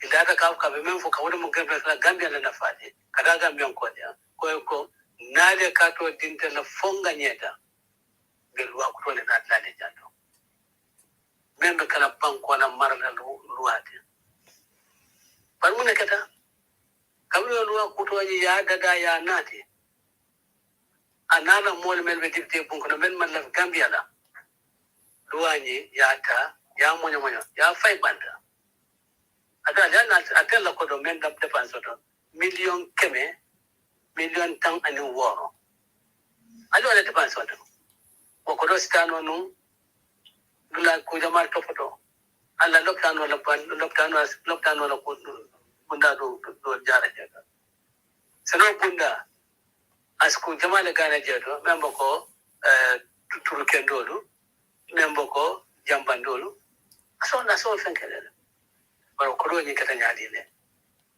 akata kasar wala ya da baro yo ko da yo kasara ni banko kan ana la mo danta wala dipte bunka mun dalila kan ko illa ftala si ajate le nyane anu bobe yo le kala janto self perpetuation ka ko be fansi la pala so to fo wato men diate je mo le kala nyim banko ka bar alafto le lano nin sanji tamme ma wasano president yala wala hani sanji committee jota te wasala adu sanji tanko ni mamme do kuno ani sanji kamel ka president le te fendo kuno ko tenke e beta la jeto to na futi nyala ayo la do mentala ni ayati nyali akade ko security sector reform bakela security sector reform la londile pour menyanda to potono bari ima hatti to awol ka ko food dragon ima hatti inyan ma amuta sobe yala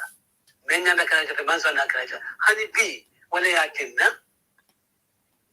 okemo economic bijato ni security sector reform katano nyama no tenu economic katata bajato arbao e malafu wala menyanda kala e mampale koke wala ya na hanbi kondo hanbi uniform yaman keno bare albem men jubela kambian kono abemol len albemol talan aliye pesa momen nata lotali nyato akale ko nintata campagne wala media tenje ko le fo ni soto ke media te yoke wala moti linden tibam wala moti bay mo nyanta la menna bam wala moti mo ni men nyanta fayla bam wallahi adama ya tan mo belal ka fo ko aju ta tatel la de aju ta gambe ko belal bele ka to faye ani hadi men man ka to faye aju ta mo bella ko safa de ding ganyi na kala dentina na okela ituna ya man tandu wala na dia tiye to ko tenke abi jutna dole kala alla men tambi tawala na ka bawul ka fo character nyanka character men trust la o man ka adama barore man ka mo la mo nyanka la men ka men sa la ndino molla ayol bayle UDP man pare men wala ka corruption o kele janto nte dem fele mbulobe santo corruption mo tafula ko katanda bare mbe mobe kambe fanyi banko ka wala ko hani ya jamala jamano to corruption no be keri bi mo manta ya jamala jamano to wato wala nyende ka fako telu ta nyato sayin ko mo wala ketantela na safara ta nyato sayin ko mo de katanya to kafalindro ke adu ya jamela saya jamela ba sai ta koma ya jamela be dabe no fansa to fana koma o wala ka tamola nyamba ko yodi be masa kunana la pareta menna nin denyolo GF belna nana ko kaftama anin jikta ka ko mo dol fana bina kafula mani pati ko tan panel mesina kafuna ma lafta nyamba ko nyin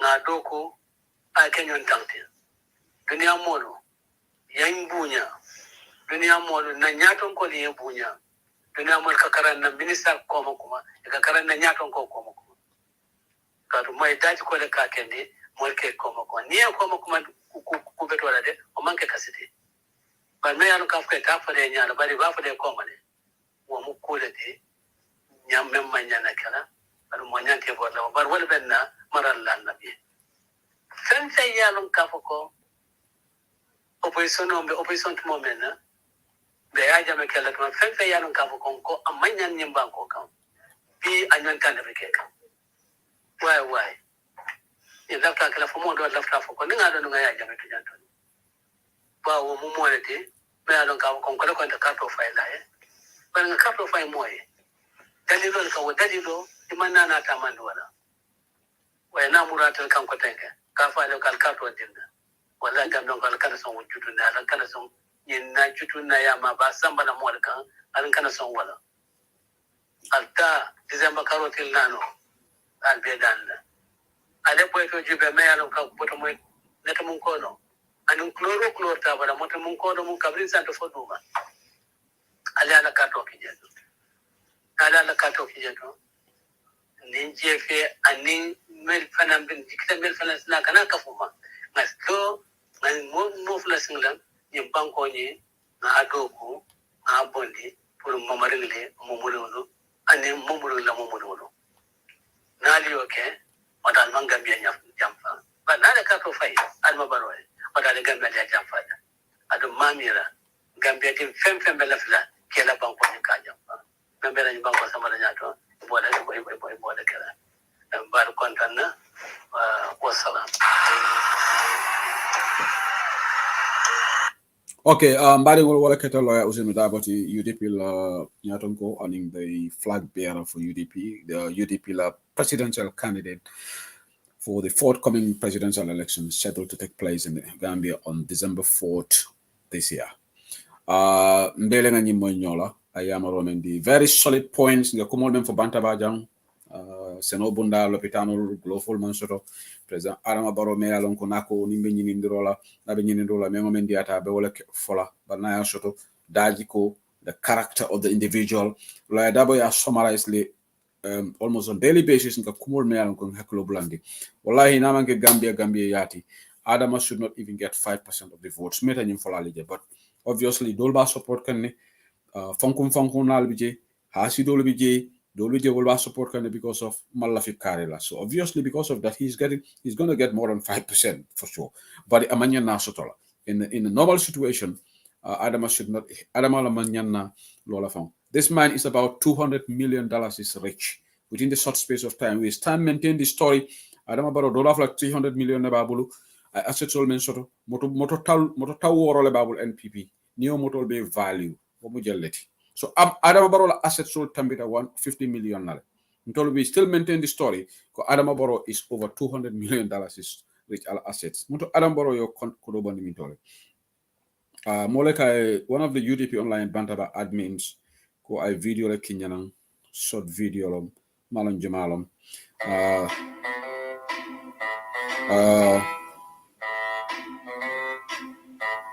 What is this?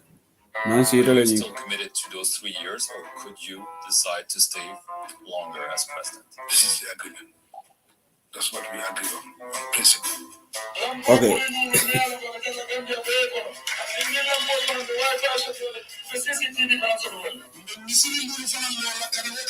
Okay, I need to bring this on the screen, Nancy. I think I'll be able to bring it. It's a short video.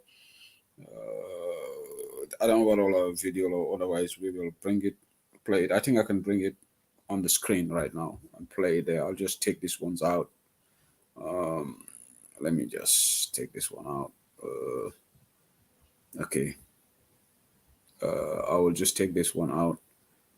Okay. I think I'll be able to bring it. It's still loading. So Johnny have a load. We're going to terminate the program in moments. There is somebody calling me from France. You can call back again. The platform. Somebody constantly calling me from France. You've called me, I think, a couple of times. You can call back. Maybe France. Left the Diamond program. I'll give you a few minutes to talk. Somebody's calling me from France. It's a France number at least. You can call in whilst we wait for this video to upload. It's taking time to upload because I could have just played it. I want to bring it on the screen. Modole ben call from France constantly. You can call me back if you really want to say something. It should be 01:35 a.m. in Paris right now. France. So I think this person is still awake. With this is a French number, but okay. Let's see who this person is. Okay, he's calling. The person is calling again. Yes, hello. Wa alaikum salam. Jimala.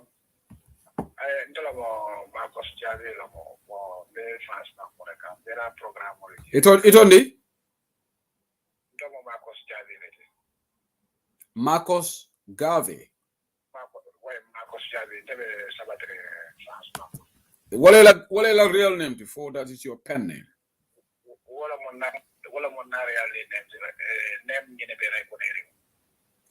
Okay, Marcos Garvey. Okay, welcome.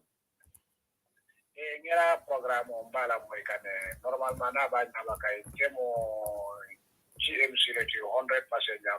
Alhaji Hussein Dabo, Alhamdulillah Rabbil Alamin. I am in about Alabala, but Akila, but Alabu Nafijarika, Bullet, Alamansa, Mayraka, Inshallah. Inshallah. Why Nala Koji Bera, Monkey Viti, Nala Koji Bera, Monkey Viti, Alhaji Hussein Dabo, Masaya, Kumo Levisiara, Kamala, Masatala, Inshallah. Why I obaro ke banko kana obaro ke mori na obaro ke miskin ori ne aba fara farsi soro mol damba tema kumo lebe siala dron bare ala Hussein Dabo ndemo fafle de fla malo nabo bo France banko kan data akante kay ni mo do mo la le Okay.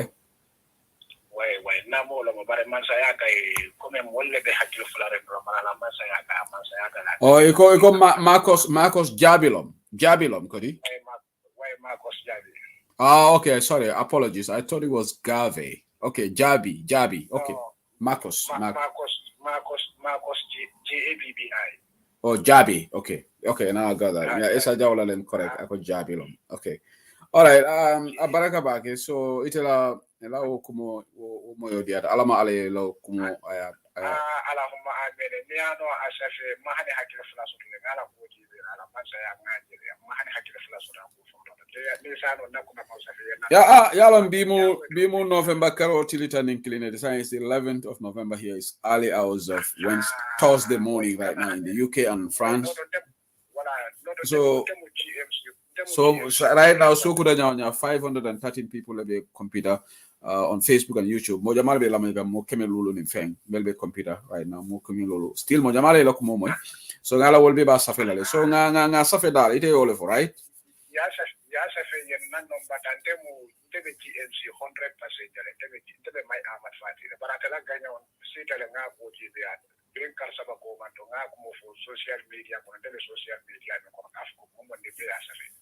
Alay men tadi lay defina be ole for right? Okay. Why tafutije den dati yam ala Hussein Dabo flam male kay mudu flam male kay mudu way okay abaraka bake Marcos Jabi abaraka thank you okay mbari ngolo mbele ngomo nyola abaraka bake call in France I kibaro seto for Gambian sul alama ala yala biamo nyi Jabi ate men ja commencer kan la ka mentandala lo ya Hussein Dabo ala nyi jibo la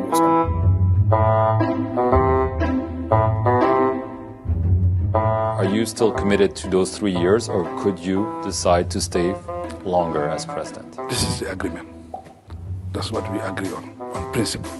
Lampo muli lulu mealo ka jalla Gambia be kono. Asingi lampo kono be way ba so be CCTV fana so mel. Mbe misiri lulu fana lola kari wo kari kono. Sango kono misiri taw woron wala lola. Sere kundala silol ni be dokula ni drainage be la nyanda taw nyola andaka pilot project la bi abela nyanda dokula nyola. Mbe overhead bridge or soro la silol dol be tamala dumal silol dol be tamala sandu. Mbe permanent solution be wala soro la Banjul bara mba kala bridge wala. Kon Banjul dafa mel ni Singapore. Banjul dafa mel ni Dubai. You said 3 years, Mr. President. If you are campaigning, What changed? you can say all sort of things. All right, Nancy, I'm going to play you in the next edition of Political Perspective Show. Video niyo kumobane. Let's vote for accountability. Let's vote for good governance. This is very, very important. I'm going to play this video again for the second time.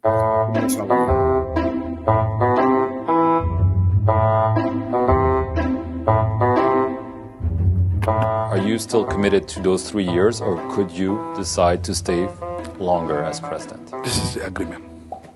That's what we agree on principle. Lampo muli lulu mealo ka jalla Gambia be kono. Atingi lampo kono be wifi so wala be CCTV fana so wala. Mbe misiri lulu fana lola kari wo kari kono. Sango kono misiri taw woronde wala lola. Sere kundala silol ni be dokula ni drainage be la nyanda taw nyola andakara pilot project lati abela nyanda dokula nyola. Mbe overhead bridge so lole silol dol be tabala dumal silol dol be tabala sandu. Mbe permanent solution be wala so la banjul bara mba kala bridge lati. Kon banjul dafa mel ni Singapore. Banjul dafa mel ni Dubai. You said 3 years, Mr. President. If you are campaigning, you can say all sort of things. Aliabo ede ndolo UDP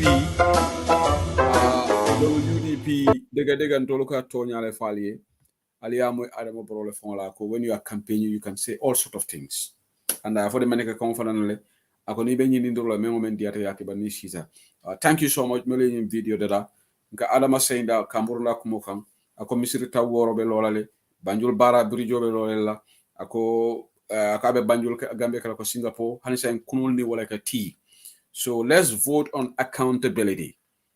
Jumale nganta nyim mosi fe nenta la karto dia atol membe diaspora ale nyim video je ale nga nyinken na timeline wol to sama nga nyinta nga janjandi Facebook auto adama la kumulun kamburunde wala kande ako banjul 2017 ako banjul bara bridge hanisa en kuma boko forward hakalan silo hayna na jana sa OIC alafta dendala wala koma anu OIC mankala initiative ya jamela initiative lom atenata leka implement. All right, Adama Barrow is not trustworthy. Adama manke manke moti mo nyanta jikila men. Adama man character of trustworthiness. Adama kumul leka Adama fo Adama buka kumul fo. Mbenye repeat la korenge. Alenga hasidi abula. Alenga nyoba bula. Alenga siku bondi na banko to ni lafta Gambia develop ko Senegal be nyami ani banku dolo. Senegal wali ya commencer le de. Ntol mang munu mo fon la commencer. Sa konse lo. Ntol be panere ndami hanisa mbe waleto. Anu molti tula nyin dia mola. Mo moy Adama Barrow mankuto jibe la kato fayaye. Itel man la fi Gambia ta nyato. Manyin hasidol fo manyin kodi nyini lalfo. Wolu yalon hasidia kuran no membo ka jarano diamu buka jara fembo ka jara so mbe diamu kam banko din kendole the programme convala jana science so kuta jambake particularly for those of you in Europe. It should be 01:43 a.m. right now over there, and still 485 people on the computer still watching us, 370 on Facebook and the rest on YouTube. Thank you for being here with us. It was a great program tonight. We want to thank all of you. I do apologize. I could not open the lines today because we had a lot of ground to cover. We had a lot of issues to discuss. So the next edition of Political Perspective will come your way when we are here again. And good night to all of you that stayed put, even though it's late. Some people are still watching. Na cousin Kumba, thank you. Na cousin sister, thank you very much. See, at a great hospitality dinner, Brenda London over the weekend. Definitely. Thank you for the trade. Say, Mbarindingo Kontonye Bake. Thank you so much, everybody. Thank you for the hospitality you showed me when I was there over the weekend. I really enjoyed my stay there. Thank you so much. I'll be program or Jibega right now. Sometimes it really gets emotional when you talk about Gambia, but there we are. Maybe we'll eventually get it right. Thank you, Esa Jaula. We'll eventually get it right. This is a very important election for our country. This election is an indictment on Adama Barrow, and definitely we deserve better. Kalilu Sise, thank you so much. Thank you, Mamadou Sane. Enjoy have a good day tomorrow. The campaign will start in earnest on the 13th. UDP will have a rally. I think the all Open Yumi rally. Fatsen Sabali update on the 15th of November. And thank you to all the donors. My sister Bintu Fadera and her husband, they have donated. Other people, Melialanko donation okay, fulfill. Thank you so much to everybody. Melialanko, they contributed towards that fundraising. I should also have, hopefully, a lady Melialanko UDP kalabari ma balom. Abi Europe Janne atefana mu fuloleti. Ako, she's a regular listener to UDP Online Bantaba. Alaftan ala Bantabale. Porque nonsensical que UDP stigmatize nyamin ko man ninga patilo makate mo fuloleti. Comme ay soto ba mo floti nyamin. Alaftan ala diam la janne. Ka foko ka UDP tu mi mena man ko tonyata. Amari be Europe janne na ko all along amu UDP quality. Ako bare na ya mo ya ni ka tora back. Ni mo ka for UDP mu fula man ninga patilo. So she's gonna be given airtime. Hopefully in one of the editions next week. Hopefully nabe diamlale. But in manta mari to follow for namark ni na kachata. Bawo namari nyanta kachalale. But the information has been passed on to me. Akabina la jan. Baden sarahul lodo fana laftona la ka diamo jang. Fana mo bona fide UDP membalati. Ate fana akoka dimi bakele ni mol ka UDP characterize. So fana laftona la janne ka diamo badin wale for people to make the right choice on December 4th. So we will come. Ndekumakelene folali UDP Online Bantabala schedule these schedules. We will not be able to keep up with it 100%. When we see the need to come, we will come. We have less than 23 days to election, so we're not going to stick to this Monday, Wednesday, Saturday. When there is need for us to be here, we will do it. The only thing we may avoid, we don't want to be live at the same time with all the UDP platforms, like we agreed. But we will look at if there is a space, we will go live. So this idea of we will only coming on Saturdays, Mondays, and Wednesdays, in the next couple of weeks, we are going to depart from that. Let me just make that announcement because time Otembulu sign, UDP is going to go on the campaign trail. The UDP media outlets are ready to do the coverage. Party leader Lotto. Medium all these years, this is the most thing. The other thing I want to advise is not jealousy at all UDP in Kulu, some percent la carte will feel that is true. I believe in him. But we want to admonish to all citizens. Please do carry alkanal la carte will wafi. Ngalanko mo dantan nebe ni attitude kela. Alkanal la banku di ya wafi. Alkanal sama.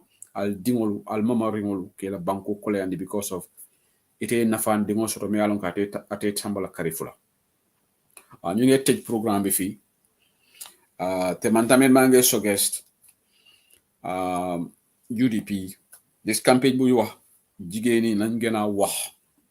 Let's give podium to our women folk, people like Rohim Malik Lowe, Yakumba Jaite, Ramu Sabali, these fiery people.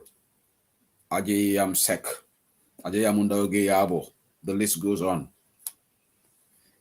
Majority musoleti, Gambia la voter sol, alinga allow musolu yela musolu ta. They muso ne message about musoya, they tend to resonate. People like Janaba Mas.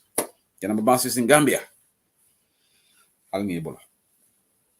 Sisla Tungo, before I wrap up, let me check my WhatsApp. What is there? Okay. Okay, let me check. Somebody's Tungo send me a message. Tungo, did you send me a message?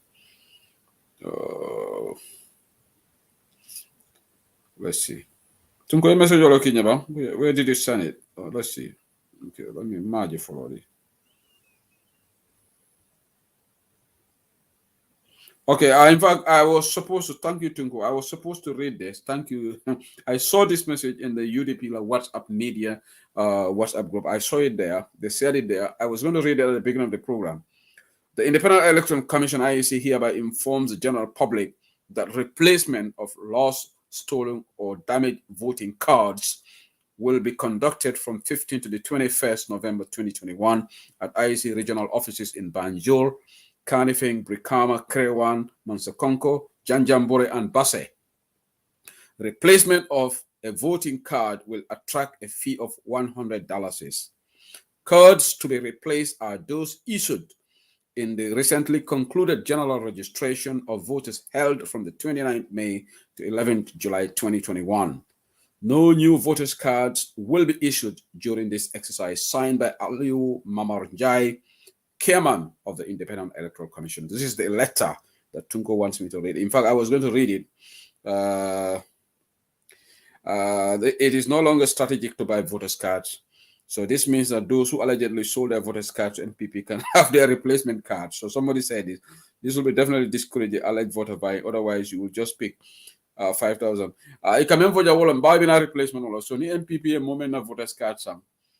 This can give them the avenue to go and get registered. But the voter samale for manya but you know when you so nying abatinal it is going to mitigate this alleged fenko menkake voters card because ibena katefola so ibena menkala jam moli alon ko la katefay kayrangol filita wara moli al sunyale iko IC ko be lokun kile nekala kabo november karotel tanni lolofo til tanni til morning killing al semurno IC le ani but this replacement is only going to apply miliale registered during the past registration exercise. So thank you so much Gambia, thank you so much Tunko.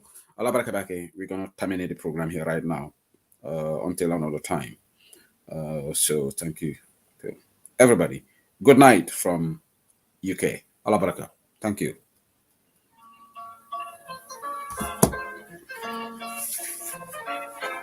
It's early hours of the morning in the United Kingdom right now. Alabaraka is Alama Madela Wati Dola. We'll have political perspective show again.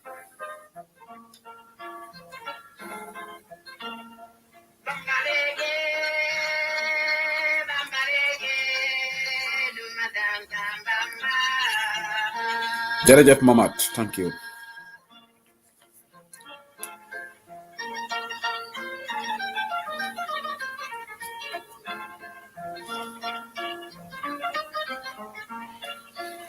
Wow. Those of you in Europe, it must be really late there. Kadisani is still awake. I think you are in Sweden right now, Kai. It might be 1:01:52 a.m. in Sweden. Abarakabake Binta Baranyini, thank you so much. Binta Baranyini, Lamin Sedi Khan, thank you. Binta Baranyini can Tilibulole Batolia. That's fair enough. It's this time it suits you in the US. It's quite late for the folks in Europe, particularly in Europe. It's quite late there now.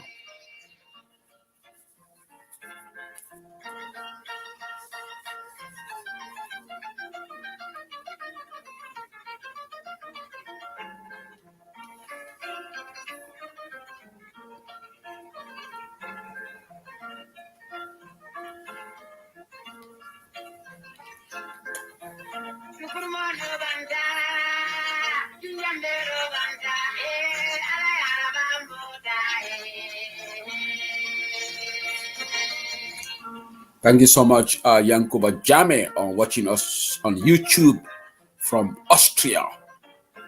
Abaraka. Thank you so much. Thank you to all viewers on YouTube. Thank you to all the Bantaba fans for keeping up with us. We've been here 2 hours 52 minutes on the clock. We will meet again next time. Just Gambia, 22 days away from the election. Little Sujata Tongomale is just barely 22 days to the all-important election of December 4th. We can't afford to make mistakes right now. Let's be careful in our messaging. And I'm happy to say that these days, I think we are good. The way people are comporting themselves on social media, I think we're going in the right step in the right direction. I think let's continue. This is the finishing line. This is the most important part of the process. If you mess up right now, it nullifies all the efforts that you made during the past few years. And we don't want that. We don't want to see a situation like that. We don't want to see an ugly situation like that. That's going to be detrimental to our success on December 4th. This is our election to lose. We just have to manage our actions effectively, judiciously, and do things in the right manner. And definitely, we will definitely be victorious, inshallah. Barrow has to go. Thank you so much, Fatu Cham. Good night. Thank you to everybody, and to Singate, thank you. We're just gonna, this program is gonna terminate exactly at 01 a.m. in the UK. But meant to the Requolum, Alinga continue. Let's talk to our folks in the Gambia. Let's talk to the people in the Gambia. Sutru Musulu, yeah, try. Memolbe Tentula Melialango, they are actually part of the team. They are doing the campaign door to door. Massive thank you to all of them. Mamoudou Sabali, Ibrahim Diba, campaign manager Karafo Sonko, all the entire executive members. Thank you to the diaspora. Thank you, diaspora. Thank you, diaspora. We are doing an amazing job. Balamin Jaite, thank you so much to you. We're going to end the broadcast in a few minutes. And I'm very, very appreciative of the fact that those of you in Europe do stay with us, even though it's late over there. Some of you should be sleeping right now, and you're still awake, and that shows the love that you have for our country. It is really, really late for you in Europe right now. So you should be in bed. I can understand folks in the UK because it's just around 1 a.m. here. But it's quite late in Europe. But still, some people are watching from Europe. And that shows how definitely you love to listen to Bantaba and follow trend of news that's coming from the Gambia. I want to thank the sources on the ground, Milialanko. They are giving us information. Without you, we will not be armed with information on the ground. Alabarakabaka Gambia being Kendall Mele Civil Service, and in Milialanko, you are in the different organizations.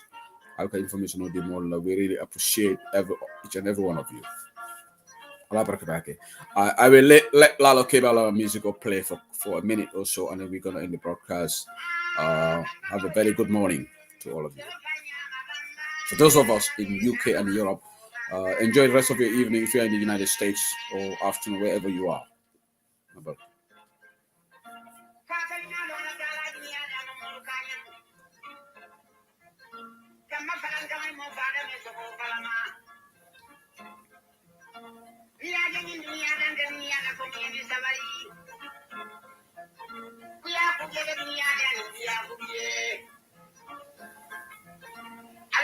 Thank you, Keba Jone. Thank you too.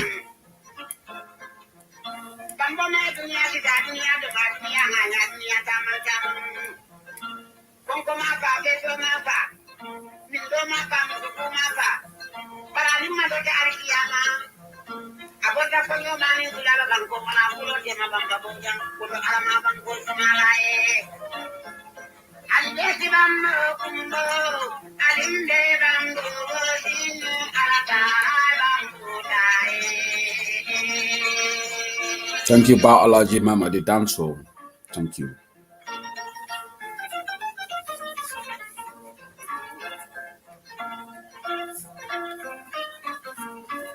Thank you, Usman Fofana.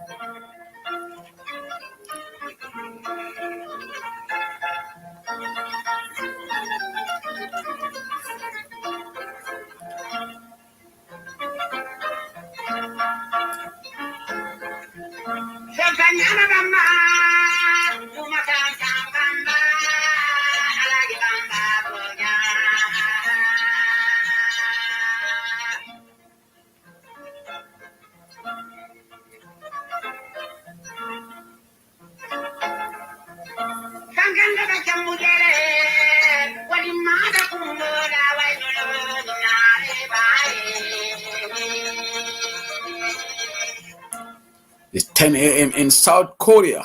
According to Keba Jawane. Wow.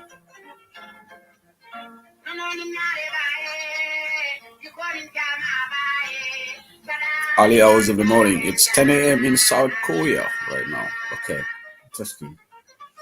Okay, in a matter of seconds, I'm going to end the broadcast. It's going to be, it's midnight 59 a.m. right now. Almost coming to 1 a.m. in the UK. And also 1 a.m. in the Gambia. We're going to end the broadcast exactly on the hour mark.